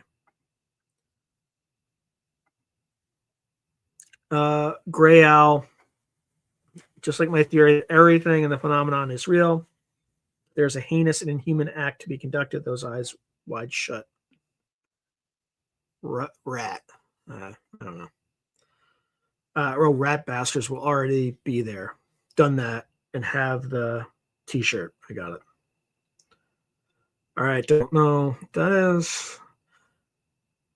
Yes, but a lot is overhyped for investors. Absolutely, Tim. You're absolutely right. Yes. Much foolery abounds. Okay. Not to mention pook mookery, Phlebidus says. Roger Claiborne, AI sicked investigators on me a few times, I suspect, because it's programmed by lazy, prejudiced people. Huh. Okay, Tim Beck, Brendan O'Connell, Allison McDowell, Gray Owl, cut your teeth or not, bub. Okay, Gray Owl, we got to hang on to written record of info too. Yes, anytime I buy a book, I don't buy Kindle. I only buy physical books. There's without a doubt a softening of historical text, classic literature, and truth in authors' publishings afoot. Yep, buy physical books, 100%. Johnny Topside's writing, people are turning to AI therapy because it's cheaper. Yeah, they're also going to mental institutions because they're talking to AI too much. Seriously.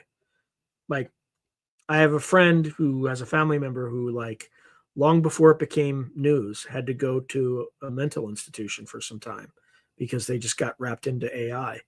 And there was actually I'm an unaliving done by like an 18-year-old kid or a 16-year-old kid because they were talking to ChatGPT too much. So that's a whole case. All right. So Gray Owl's writing, yeah, Tim Beck, I guess it just overwhelms the individual when it is all consumed in its entirety and rottenness of the whole rotten system. Roger Claiborne, Florida loves AI predictive policing, and some counties have really dumb and prejudiced sheriffs that assume AI is infallible. Oh, God. Yeah, that's scary, too. It's a Minority Report. It's Philip K. Dick. Saw it a long time ago. Okay, Tim Beck says, do people care? Nah, I do. I do what I can. Simple. All right, so Jalal Al Bielik again reported to have seen what it becomes, said an eschaton of, or an eschaton, I don't know what that means, of citizens were responsible for maintaining the radioactive AI link system running everything. AI is a master assumer and is often wrong. Yes, Roger Claiborne.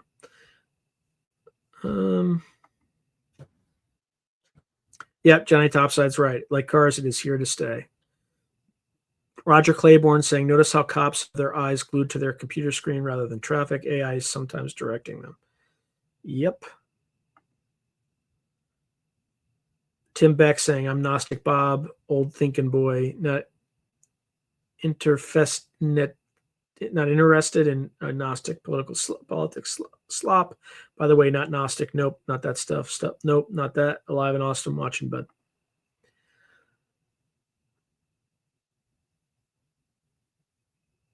Okay.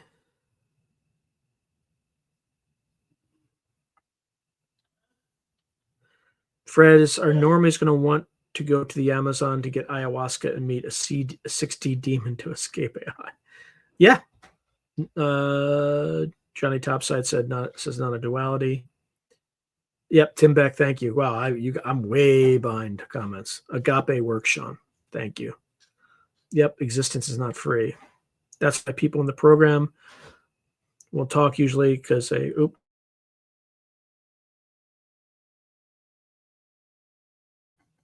sorry, I had to get that out. That's why the people in the program won't talk usually is because they will yank your pension. Where are we that it is outlawed to tell the truth?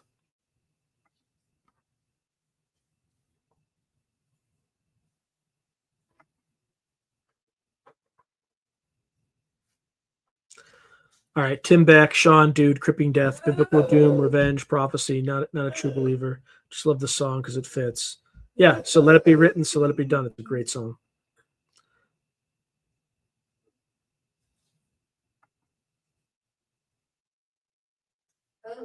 Okay.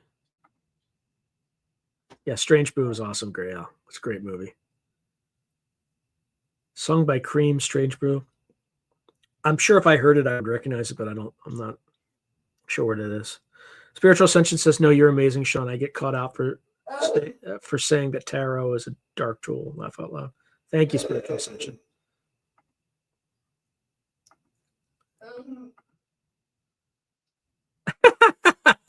Talk no more.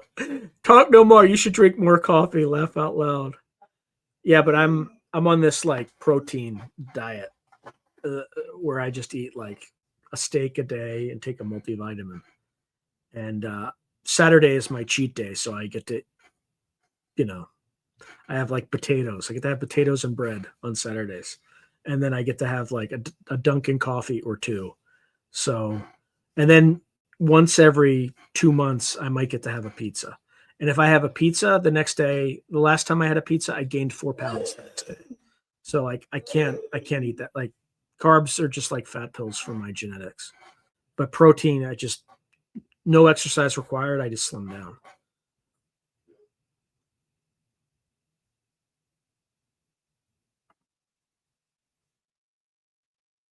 Okay, so Jalay Jalal, I have a place where I have been put into the abyss, and believe me, I say exactly what I want to do there.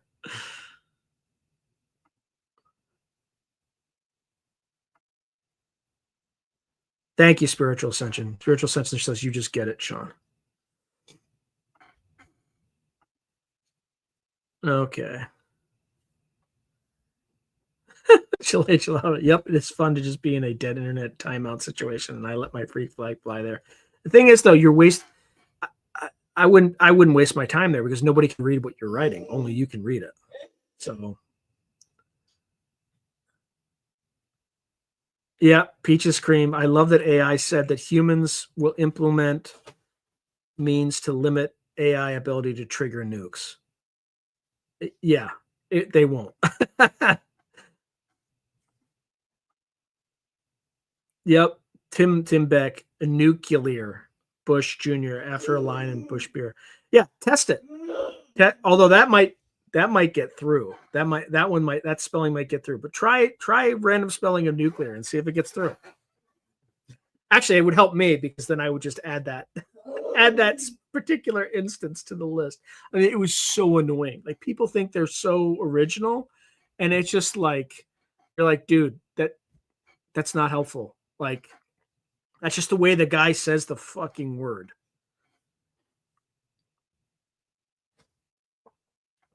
He's a plasma physicist though, so he kind of knows more than the average dumpling who comes in and just like, oh, he said nuclear. Oh, I can't trust a word he says, even though he's got a PhD in plasma physics. Oh, anyway.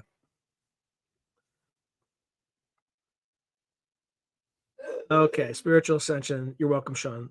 Love when you get passionate, or I have too much caffeine, which is the case tonight. Oh my god. Peaches and Cream says insurance priced me out of life insurance since I used the Australian government mental health care support. Jeez, that's the problem. All right, Sean, I love the rant, and I meant to all caps that. Gray Al says. Um, Spiritual Ascension says, yeah, and Little Dark Attachments stating, you're in the wrong chat. It's like, excuse me, speak for yourself. I think the implementation development secret by the military corporate cabal chimera utilizing human DNA and AI has already happened is Turing testing just fine. Jalal writes, yeah, I think you're right. Okay, Gray Al says the YouTube system is that I am a hateful person by giving an honest opinion. Laugh out loud. Gray Al writes, like banned for life on X, and I am still not allowed to even know why. Okay, it's most likely the Most High doesn't want us to in these spaces that try to silence us, so he removes us from it divinely. All right, so Tim Beck says, sorry, I'll clarify. Library getting rid of a lot of books. I scoop them up. Timothy Good, Richard Dolan, to great literature, science, anthropology, etc. Why? It's crazy that the library is getting rid of books. All right, I read that comment before.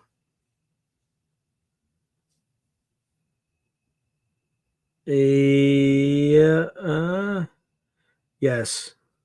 I'm not going to, well, I don't want the second part of that 100%.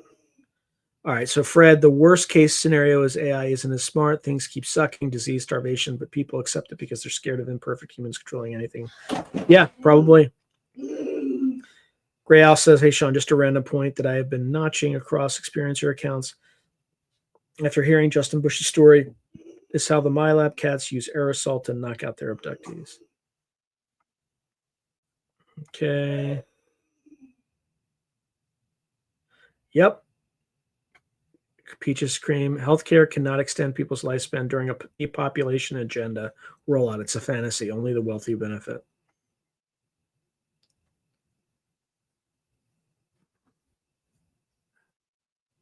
Yeah, who knows?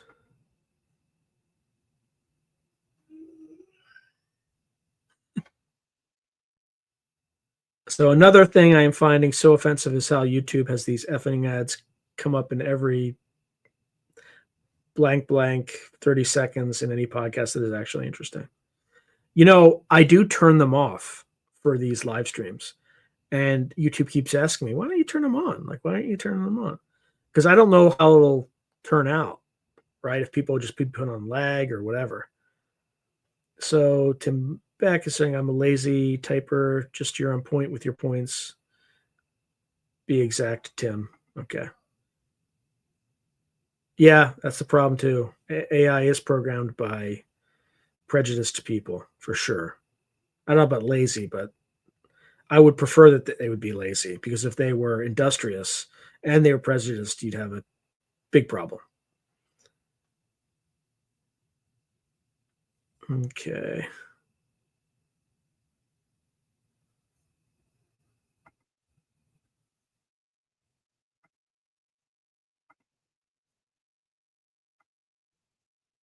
All right. How much time we got? About 30 minutes. Okay, here we go. Let's get back. Let's get back to it, folks.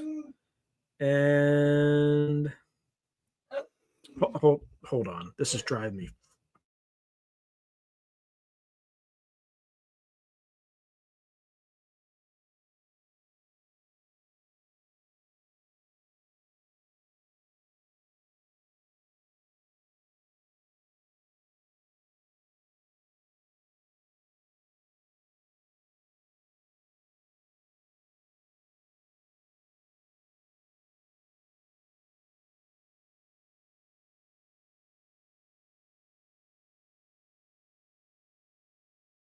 All right, let's get back to it. Let's see. All right, worst case scenario, AI driven chaos and existential threats. In the worst case, so get ready, buckle up. In the worst case scenario, by 2030, humanity finds itself in a perilous state due to AI's unchecked development and deployment. The future is a dramatic negative turn, economic upheaval, severe societal disruption, misuse of AI by malicious actors, and potentially catastrophic errors or unintended consequences of advanced AI. In this scenario, nearly everything that could go wrong with AI does go wrong. While this dark future is speculative and unlikely, many experts see it as low probability. It remains within the realm of possibility if we utterly fail to manage AI's risks. Exploring it underscores what is at stake and what we must work to avoid. So let's start with, hold on, people. Just Just give me a second.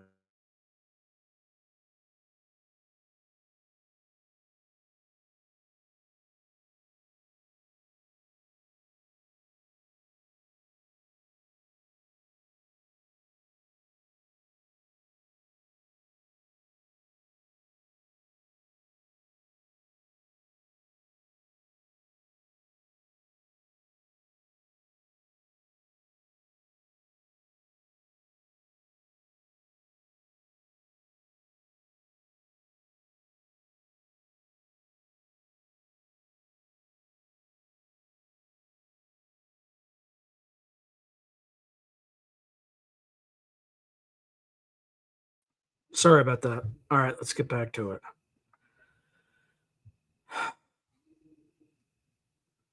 All right, so let's talk about economic collapse and displacement. The world of 2030 in this scenario is mired in economic turmoil. AI automation accelerates far faster than society can adapt, leading to massive job displacement across multiple sectors simultaneously. By 2030, advanced AI and robotics have rendered large swaths of workers redundant.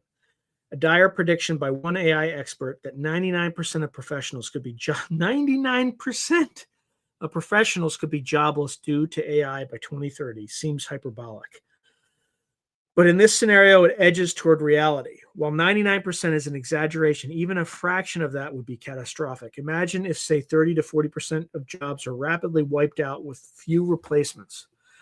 Millions of white-collar workers, paralegals, software engineers, journalists, financial analysts, customer support, etc., lose their jobs as AI systems outperform them on nearly every cognitively intense task. Simultaneously, progress in robotics and autonomous vehicles displaces many blue-collar and service jobs. So truck and taxi drivers eliminated by self-driving fleets, manufacturing, assembly, further automated, fast food, fully robotized. Unemployment skyrockets into double digits in most advanced economies, perhaps reaching 20% or more, levels not seen since the Great Depression. Anthony, a junior accountant, or Ada, a marketing coordinator in this world, they and countless others are laid off because AI can do their work in seconds for marginal cost. The economy doesn't immediately crash. Productivity in a pure sense is actually very high. AI-run factories and services churn out plenty of goods, but consumer demand plummets as jobless people have little income, creating a classic overproduction, underconsumption crisis. Inequality explodes. Owners of AI and capital accumulate vast wealth. Tech giants and their investors grow exponentially richer while the middle class is hollowed out. I mean, it kind of already is hollowed out. A tiny elite and the AI itself effectively produce everything, leaving tens of millions idle or in precarious gig work. Social safety nets are overwhelmed. Unlike the most likely scenario here, governments utterly fail to enact support in time. Political paralysis or misjudgment leads to insufficient help for displaced workers. As a result, poverty and homelessness surge, even in wealthy nations. Some analysts warn that without proper policies, AI's gains could accrue unevenly and worsen inequality. This scenario sees those warnings come true in their worst form. Wealth distribution becomes so top-heavy that economic dynamism falters. One might see scenes reminiscent of dystopian fiction, shiny AI-run corporate enclaves and data centers flourishing while outside unemployment lines stress for blocks and populist anger swells.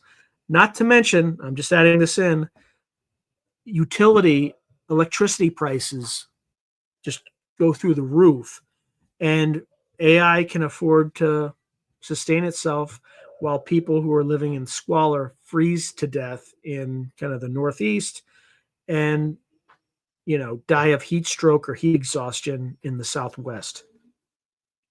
By 2030, there might be a global economic depression triggered by automation, not just a recession, but a fundamental structural crisis. GDP growth, after a final burst from AI's productive potential, turns negative because too few people can afford the output. Some economies might try radical measures like UBI at this late stage, but it's too late to fully catch those falling. Specific numbers illustrate the scale. Goldman Sachs foresaw up to 300 million jobs worldwide potentially affected by AI tech. In this worst case, those high-end estimates come to pass as outright losses. A wave of corporate cost-cutting, deploying AI whenever possible leads to layoffs, surpassing new job creation by a wide margin. For instance, as Anthropic CEO in 2025 warned AI could eliminate 50% of all entry-level jobs within 5 years, sending U.S. unemployment to 10 to 20%. By 2030, in this scenario, that white-collar bloodbath has indeed occurred. Entry-level paths into many careers have evaporated, whole professions shrink or vanish. Kai-Fu Lee's agreement that 50% of jobs could be displaced by 2027 now manifests globally. Such extreme displacement means not only economic loss, but a crisis of purpose for many individuals whose identities were tied to their work. Mortality could even be impacted indirectly. Historically, mass unemployment correlates with rises in deaths of despair. So, unalivings, substance abuse, etc. In this grim 2030, communities ravaged by job loss see worsening public health. Meanwhile, basic services falter as tax bases erode.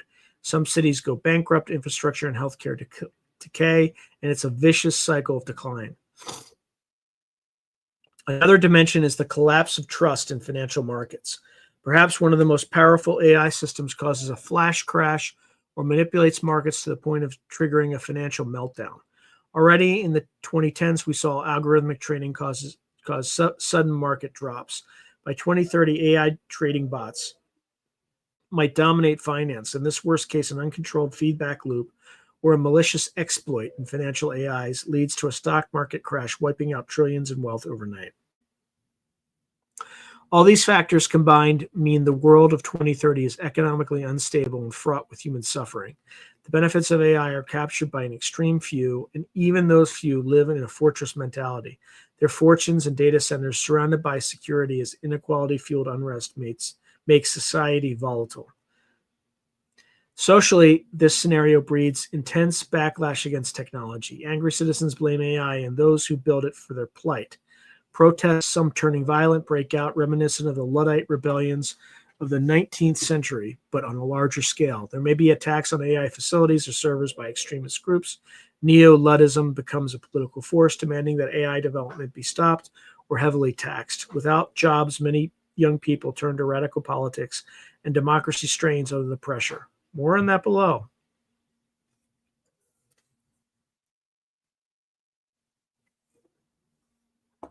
Conflict, misuse, and smart weapons out of control. The security situation in the worst case 2030 is dire. Advances in AI are weaponized by state and non-state actors in ways that lead to devastating conflicts and new forms of terrorism. One nightmare realized is the advent of lethal autonomous weapons swarms as commonplace tools of war and terror. By 2030, the Slaughterbots scenario, swarms of palm-sized drones with AI vision seeking out targets, becomes reality. In one horrifying incident, a rogue state or terrorist swarm unleashes an AI-guided drone swarm in a major city, assassinating hundreds of people deemed enemies according to some algorithmic profile. Scenes of tiny drones hunting civilians evokes global panic. Despite attempts, there was no binding international treaty banning such weapons, and by 2030, they proliferate on black markets. Powerful countries had hesitated to ban them, thinking they could maintain superiority. But now, non-state actors also have them. Terrorism enters a new, frightening stage. AI can be used to design bioweapons as one of the worst-case scenarios foreseen by security experts. Indeed, perhaps around 2028, a cult or terror group uses an AI system to engineer a novel pathogen, taking advantage of AI's capability to analyze biological data. A small-scale but deadly bioweapon attack occurs. Not a full pandemic, but enough to kill thousands and spread fear. Biological and chemical weapons, once hard to develop, become easier with AI's help in scientific research. On the state level, warfare escalates due to AI miscalculations. The absence of global coordination means every military pursued AI is a force multiplier with little constraint. A critical event might be an autonomous system misidentifying a threat and firing lethal weapons without proper human judgment, hitting the wrong target.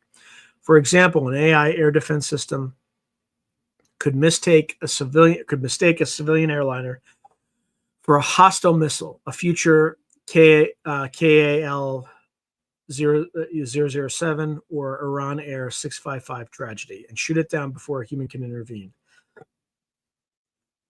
Such an incident in 2026 to 27 could trigger an international crisis. In the worst case, one of these incidents sparks a larger conflict.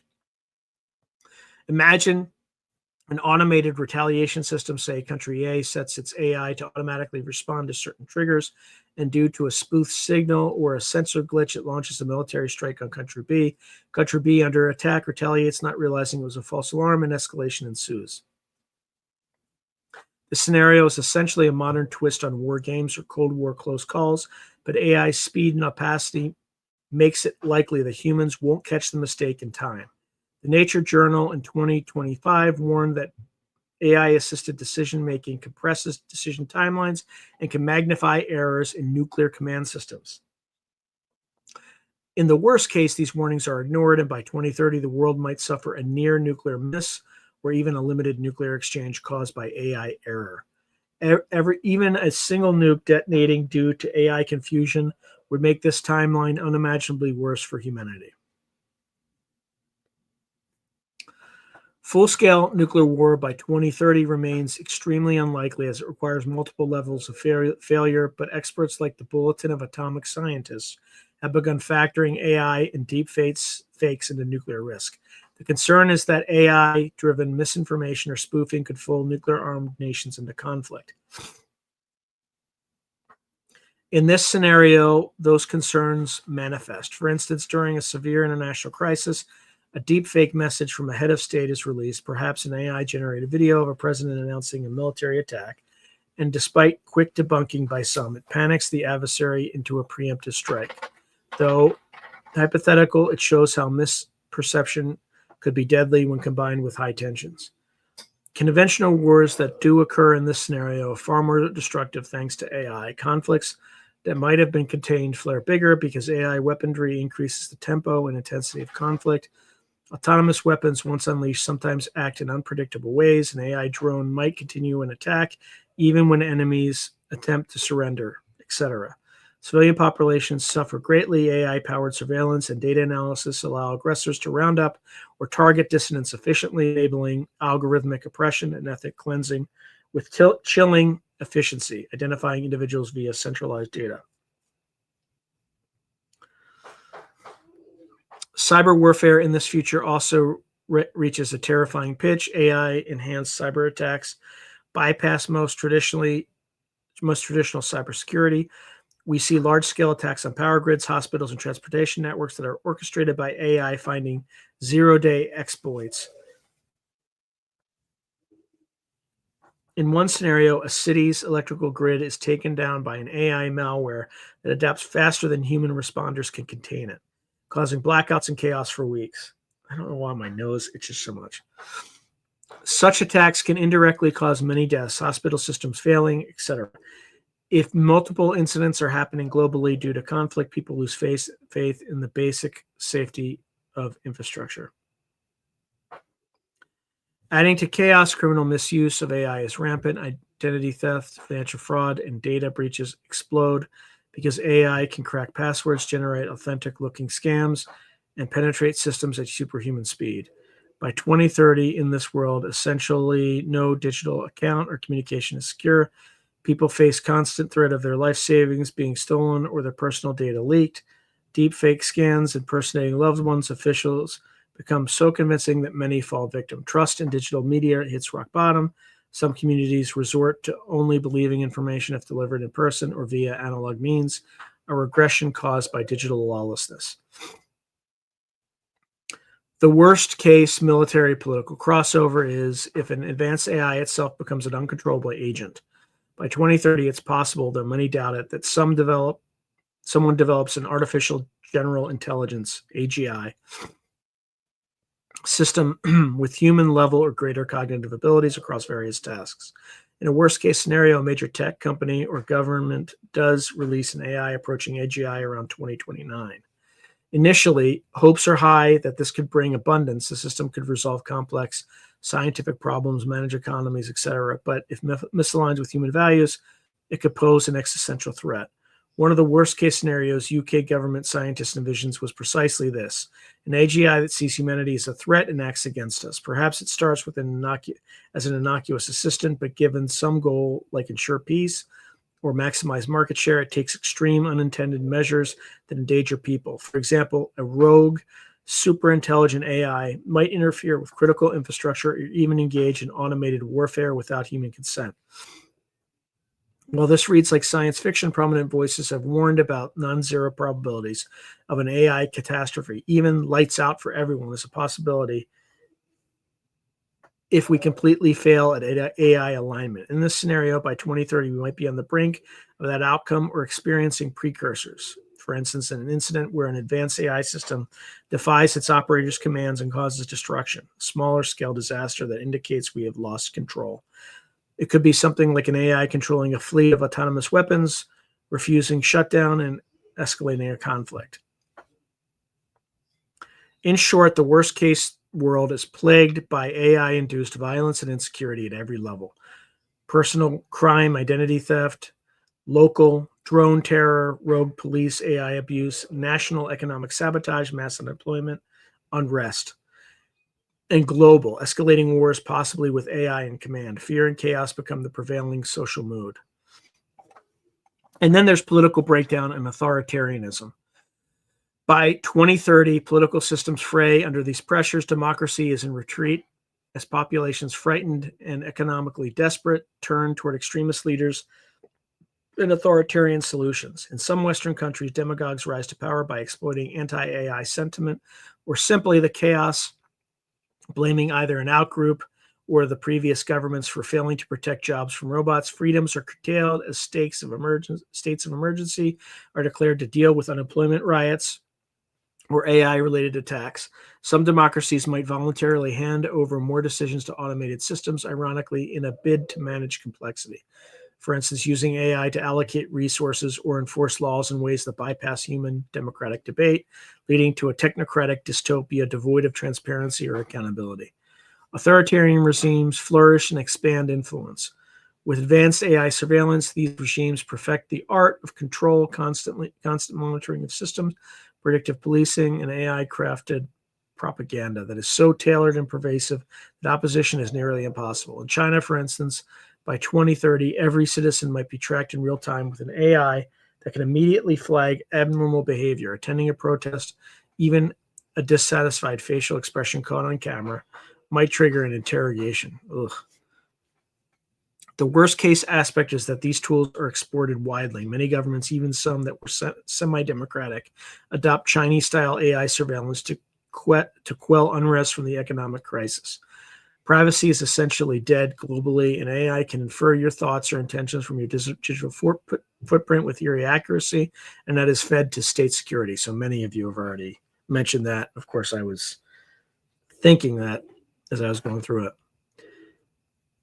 The global political order destabilizes, international cooperation breaks down severely. Perhaps the UN attempted to address AI threats but failed to get consensus, and after a series of crises, major powers retreat into nationalistic stances. Geo-economic blocs turn inward, trading blame.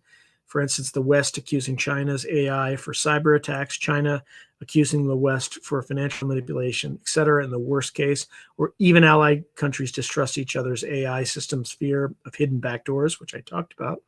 Fracturing alliances. This fragmentation, similar to the techno-nationalist archipelago scenario, means collective action on AI safety, climate, or pandemics fail, worsening all global problems. Elections and democratic institutions, where they remain, are tainted by AI interference. By 2030, deepfake audio, video of candidates saying outrageous things flood the infosphere before every election, and voters no longer know what's real. Turnout drops out of cynicism, conspiracy theories, many planted by AI bots, dominate public belief. Some democracies become de facto illiberal because the public falls for a digitally amplified strongman's narrative promising stability. One can imagine a few flashpoint examples. In the US, perhaps a disputed election occurs where AI generated fake evidence of fraud, incites mobs to violence, a more extreme repeat of January 2021, but fueled by convincing AI fakes. The constitutional order might survive, but trust in democracy is shredded. Or in Europe, an AI-driven information warfare campaign by a hostile power could lead to political paralysis, or the election of a puppet regime that undermines the EU from within. Actually, that's already happened, except the hostile power was not Russia, it was the United States. And it was the United States because they used Palantir to prevent more right-leaning parties from winning in Europe, and basically elected or re-elected the leftist clowns that have basically opened Europe up to mass migration and all its ensuing, problems that are going on right now. So thanks, Palantir. The net effect is a world less free, more paranoid, and governed by might and manipulation rather than cooperation and law. Finally, the cultural and psychological toll is immense. By 2030, people live in fear of AI. In this scenario, fear of losing jobs, fear of being watched or deceived by AI, fear that an AI-triggered disaster could strike any day. This constant anxiety erodes social cohesion. Communities fracture between those embracing augmentation. Some wealthier individuals go for AI implants, etc., widening human enhancement inequality, and those rejecting technology entirely. A kind of neo-Luddite counterculture emerges that shuns not just AI, but all digital tech. Some groups go off-grid to survive. The mainstream, however, is trapped in the AI-dominated system, whether they like it or not. This worst-case scenario is bleak, to say the least. It depicts a world in crisis, economically unstable, conflict-ridden, politically authoritarian, and living under the shadow of possibly even worse to come, like an uncontrollable superintelligence AI or world war. While it is a conjectural worst case, each element is drawn from real concerns voiced by experts: mass unemployment, autonomous systems, and AI terrorism, nuclear risk via misaligned AGI, and the erosion of democracy through AI-enhanced surveillance and propaganda. The convergence of all these by 2030 would represent a failure to heed any warnings and an absence of mitigating action, a future we urgently want to prevent. So, having traversed these scenarios, oh my God, I am running out of time. From AI as a beneficial ally to AI as a mixed blessing to AI as a source of catastrophe, it's clear that the outcome is not predetermined. The next 5 years are pivotal. Humanity's choices in technology, governance, economic policy, international collaboration will largely determine which path we tread toward 2030. AI is often compared to electricity or the steam engine in its transformative power. Like those, it can revolutionize life for better or worse, depending on how it's managed. As we stand in 2025, aware of these diverging possibilities, the responsibility is on us to strive for the best case, or at least a good case, and avert the worst.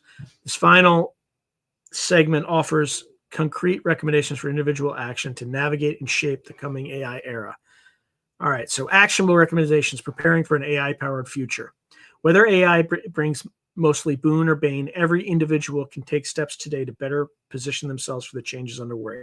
While governments and companies must do their part, here we can focus on what a single person in their career, personal development, and civic life can do to benefit from AI trends, or at least mitigate the downsides. The goal is to ride the wave of AI rather than be swept away by it. Below are key recommendations. 1, embrace lifelong learning and upskilling. In an AI-driven job market, one of the best protections is continuously updating your skills. Learn how to use AI as a tool in your field, whether that's prompting generative AI for quick research, using no-code AI platforms to analyze data, or understanding basic machine learning concepts. Workers who can direct AI to solve real problems will become more valuable, not less. For example, a marketer should learn AI-based analytics and content generation. A doctor might learn to work with AI diagnostic aids. The IMF estimates over 40% of workers will need significant upskilling by 2030 due to AI. So be proactive in gaining new qualifications, certifications, or hands-on experience with these techniques. Many AI courses are available online for free or low cost. Using AI itself to learn, like AI tutoring systems, can accelerate the process. The principle is never stop learning, because AI will keep evolving. 2, develop skills AI can't easily replicate. While AI automates routine tasks, it struggles with areas like complex strategy, creativity, interpersonal empathy, and leadership that involve messy human elements. Cultivate these uniquely human skills. For example, improve your creative thinking and idea generation, maybe take on artistic hobbies or practice brainstorming, as creativity remains in demand even with generative AI, which still needs human direction and taste. Strengthen your emotional intelligence and communication, roles that require building trust, motivating people, or understanding nuanced human context. So teachers, managers, counselors are harder for AI to fill. Leadership and management abilities will likely increase in value since someone needs to set direction and make judgment calls in an AI-augmented organization. Focus on being a T-shaped professional, deep in one specialty but broad across domains, since flexibility and interdisciplinary thinking are harder for narrow AI. By honing skills in people management, strategic decision-making, and ethical judgment, you make yourself more adaptable and resilient to automation. Your goal is to be the person who works with the AI, designing strategies, supervising complex outputs, rather than being the one replaced by the AI. 3, leverage AI to increase your productivity. Rather than avoiding AI, use it to enhance your own output. Treat AI as your own personal assistant or junior colleague. For example, use AI writing tools to draft routine emails or reports while you add the final polish. Use coding assistants if you're a programmer to handle boilerplate code, or use AI scheduling chatbot tools to automate admin tasks in your small business. People who master AI tools early can amplify their productivity significantly, potentially achieving 2 times or 5 times what they did before. Early evidence shows employees using AI can increase their output and even their wages in some cases. By 2030, being adept at working with AI could be as fundamental as computer literacy is today. So experiment with the latest AI platforms and find ways to integrate them into your workflow. This not only boosts your value to employers as someone who can get more done with AI, but also gives you hands-on insight into how AI is changing your profession, allowing you to stay ahead of the curve. In essence, ride the wave of automation by surfing on top of it, not standing idle. 4, stay adaptable and watch industry trends. The career you start in may morph dramatically or even disappear. So cultivate an adaptable mindset. Be willing to pivot into new roles or even new industries where AI is creating opportunities. For example, AI ethics analyst, data science for healthcare, etc. Keep an eye on trends by following credible news on technology and the job market. For instance, the World Economic Forum's future job reports, or reputable AI newsletters. If you notice your field becoming vulnerable, for instance, AI is now performing tasks you do daily, start planning a transition early. It could mean specializing further if AI does basic work, become an expert in the complex part, or transferring your skills to a related domain with more growth. Flexibility is key. Additionally, maintain a diverse professional network across different fields. Your next opportunity might come from an unexpected direction, and knowing people in emerging AI-driven sectors can open doors. In volatile times, those who can adapt quickly, almost treating their career like a startup that can pivot, will fare best. 5, support ethical and responsible AI use. Even as an individual, you have a voice in how society handles AI. Be an advocate for policies and practices that steer us toward the best case scenario. For instance, support and vote for candidates who promote investments in education, retraining programs, and safety nets for workers. These policies can help ensure AI-driven wealth is more broadly shared. In your workplace, raise concerns if you see AI being used in other ethical ways, like a hiring algorithm that might be biased. Push for AI transparency and fairness on social media or in community forums. Promote awareness about deepfakes and misinformation so others learn not to take things at face value. If you have the opportunity, participate in local discussions or panels about AI's impact. The more informed citizens demand responsible AI and resist both alarmist luddism and uncritical hype, the more pressure on companies and governments to do the right thing. This includes championing data privacy, use encryption, be cautious with personal data so companies know consumers care. Think of it as digital citizenship in the AI age. Being a good citizen involves understanding AI basics and engaging and shaping its role in society. 6, cultivate resilience and a growth mindset. The coming years may be disruptive, even in relatively optimistic scenarios. Prepare mentally and financially for potential changes. Build an emergency fund if you can as a cushion against sudden job changes due to AI or economic swings. Be ready to invest time in relearning or even starting from scratch in a new field. A growth mindset, believing abilities can be developed, will help you stay optimistic and proactive. If you find yourself displaced by automation, View it as an opportunity to reinvent yourself rather than a permanent setback. Many of tomorrow's careers might not even exist yet. Staying positive and curious will make it easier to seize new opportunities. Connect with support networks, whether that's professional groups, online communities, or old-fashioned neighborhood networks, as collective learning and encouragement make adaptation easier. Remember that historically, labor markets have adjusted to major tech shifts, albeit painfully. Being adaptable and resilient will help you be on the winning side of that adjustment. 8, use AI for personal and health benefits. Don't overlook how AI can improve your individual well-being. By 2030, we expect AI-driven health apps and devices to help monitor fitness, diet, and even early disease warnings. Also, it's going to have to replace all the people who are no longer in the medical field because of something that was widely distributed in 2021 and forced upon them. Those are my words. Start using these tools as they become available. For instance, an AI nutrition coach or mental health chatbot for managing stress will recognize their limits. These complement, not replace, professional help. Embracing these can help improve your quality of life, as in the best case scenario where health outcomes improve due to AI.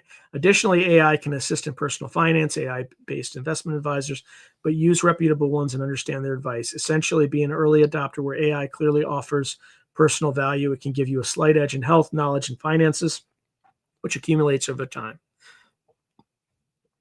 And then 9th, prepare for unexpected, but don't panic. Prepare for the unexpected, but don't panic.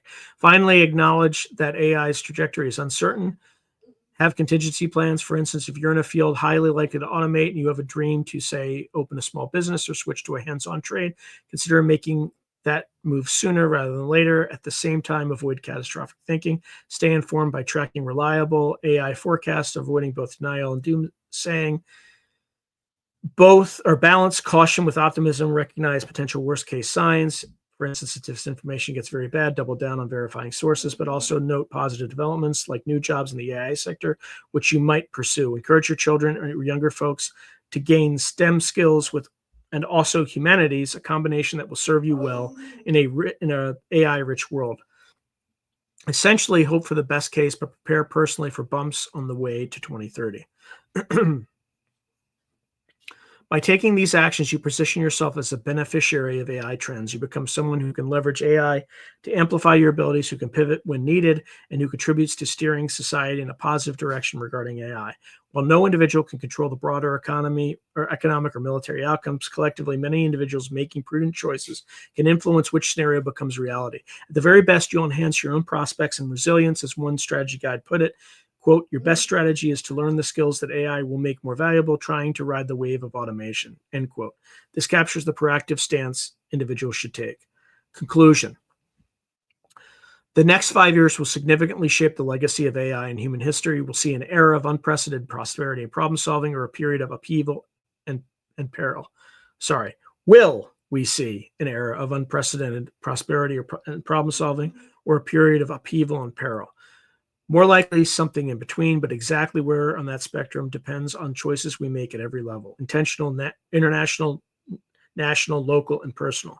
The West and the world at large have an immense task to maximize AI's benefits, from curing diseases to boosting productivity while minimizing risks, job disruption, warfare, loss of privacy. The scenarios outlined, best, likely, and worst, are not exhaustive, but they illuminate the stakes. Encouragingly, we are not passive bystanders. With foresight, collaboration, and wise policy, humanity can guide AI towards broadly positive ends. Already, there are efforts at governance, from the EU's regulations to industry pledges on AI safety. These need to accelerate. Economically, ideas like reskilling programs, social support, and maybe new models for wealth distribution, stock in AI companies for citizens, for example, could ensure everyone benefits, not just a few. Militarily, starting dialogues and setting red lines like no eye and nuclear launch decisions could avert the worst outcomes. Each of us, by staying informed and engaged, helps reinforce these guardrails.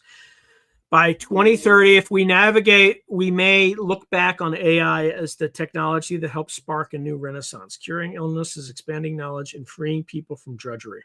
If we falter, the opposite narratives are possible. But given human ingenuity and past adaptability, there is reason to be hopeful that the worst cases can be avoided. Ultimately, AI is a mirror of humanity. It will reflect our values and decisions. The call to action is clear. We must act wisely now in 2025 and every year hence to ensure the story of AI in 2030 is one where humanity collectively says, we rose to the challenge and shaped AI for good. All right. Good Lord, that was long. That's all there is, folks. So, wow, we are like 9 minutes over. All right, let me just get through what remains in the chat. Good Lord. Yeah, folks, I'm going to have to like blast through this because I still have a lot of work to do. I've been working since for 14 hours straight, just trying to get all the stuff that I have to get done, and I'm still not done. So my apologies if I race through this. All right, Roger Claiborne saying AI is often helpful for doing physics research. AI could be a great asset to humanity if it doesn't, but it doesn't seem to be what, quote, they are building it for. Yeah, fair. All right, so Jalal, does AI Wikipedia as a true authority stand unchallenged with AI? Because that is garbage. Well, the problem is AI cites it. So you're right, it's garbage. All right, let's keep going. Hobbesian class, yeah. Roger Claiborne, they are the oligarchs waging class warfare against the rest of us. Yes. All right, I'm just okay. Sorry, folks, I'm just going through. Yep. Roger Claiborne saying already electricity prices and utilities is going up due to AI. So are insurance rates. Also, private equity is rushing into the utility space, which means that in about 5 years we probably will have intermittent electricity because they'll just strip, they'll just asset strip those entities.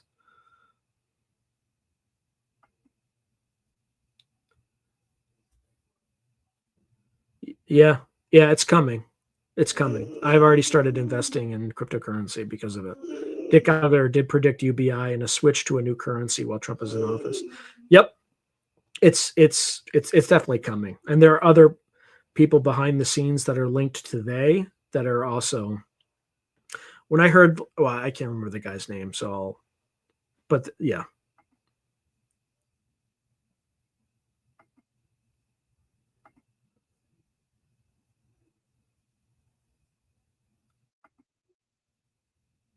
All right, sorry, folks. I'm just going. Thank you, Spiritual Ascension. Spiritual Ascension writes, thank you for giving us a platform to talk truths openly and without harsh criticism. It means a lot.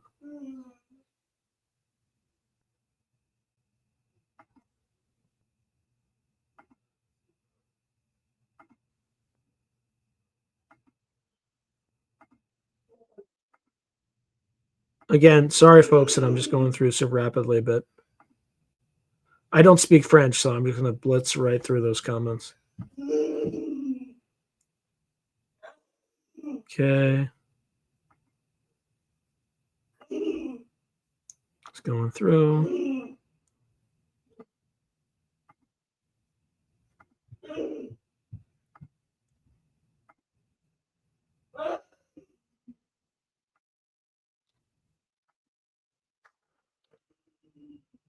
Okay. So Tim Beck says they aim at 2030, Sean. They want to reach 2050 or die trying. Dude, there was lots of propaganda on YouTube for years. Bucomp, dollars, production behind it.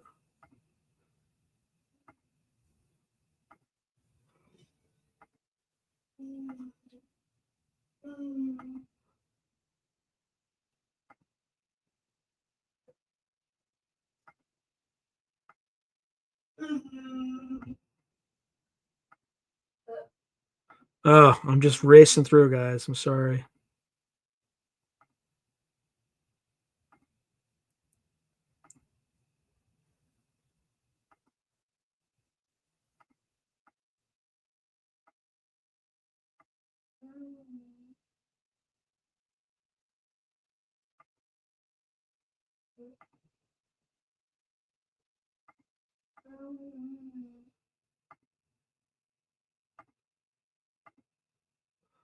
I'm not really reading. I'm just going as soon as I can because I'm already 13 minutes over.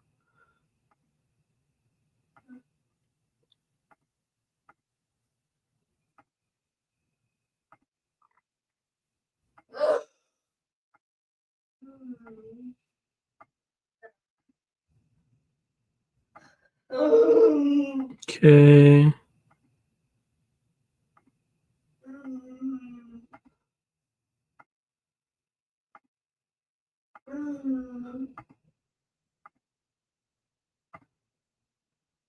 Okay, Spiritual Ascension writes, thank you for your hard work and ethics, Sean. We appreciate your effort and enjoy your channel very much. I appreciate those kind words, Spiritual Ascension.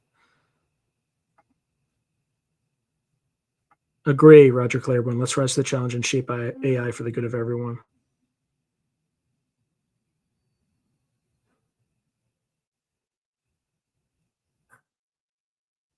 Okay, so Tim Beck says, be well, homie. I saw the particular spindles, lines, waves on your alien breakdown about 2 months ago. Good work. My eyes see it, bud.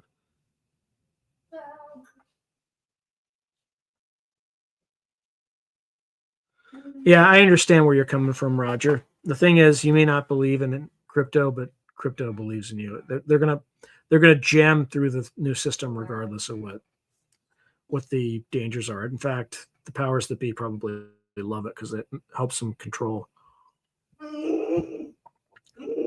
But I just use it as a, it's gonna rise. Like people are gonna make millions just investing in that stuff. So thank you, Gray. I appreciate it.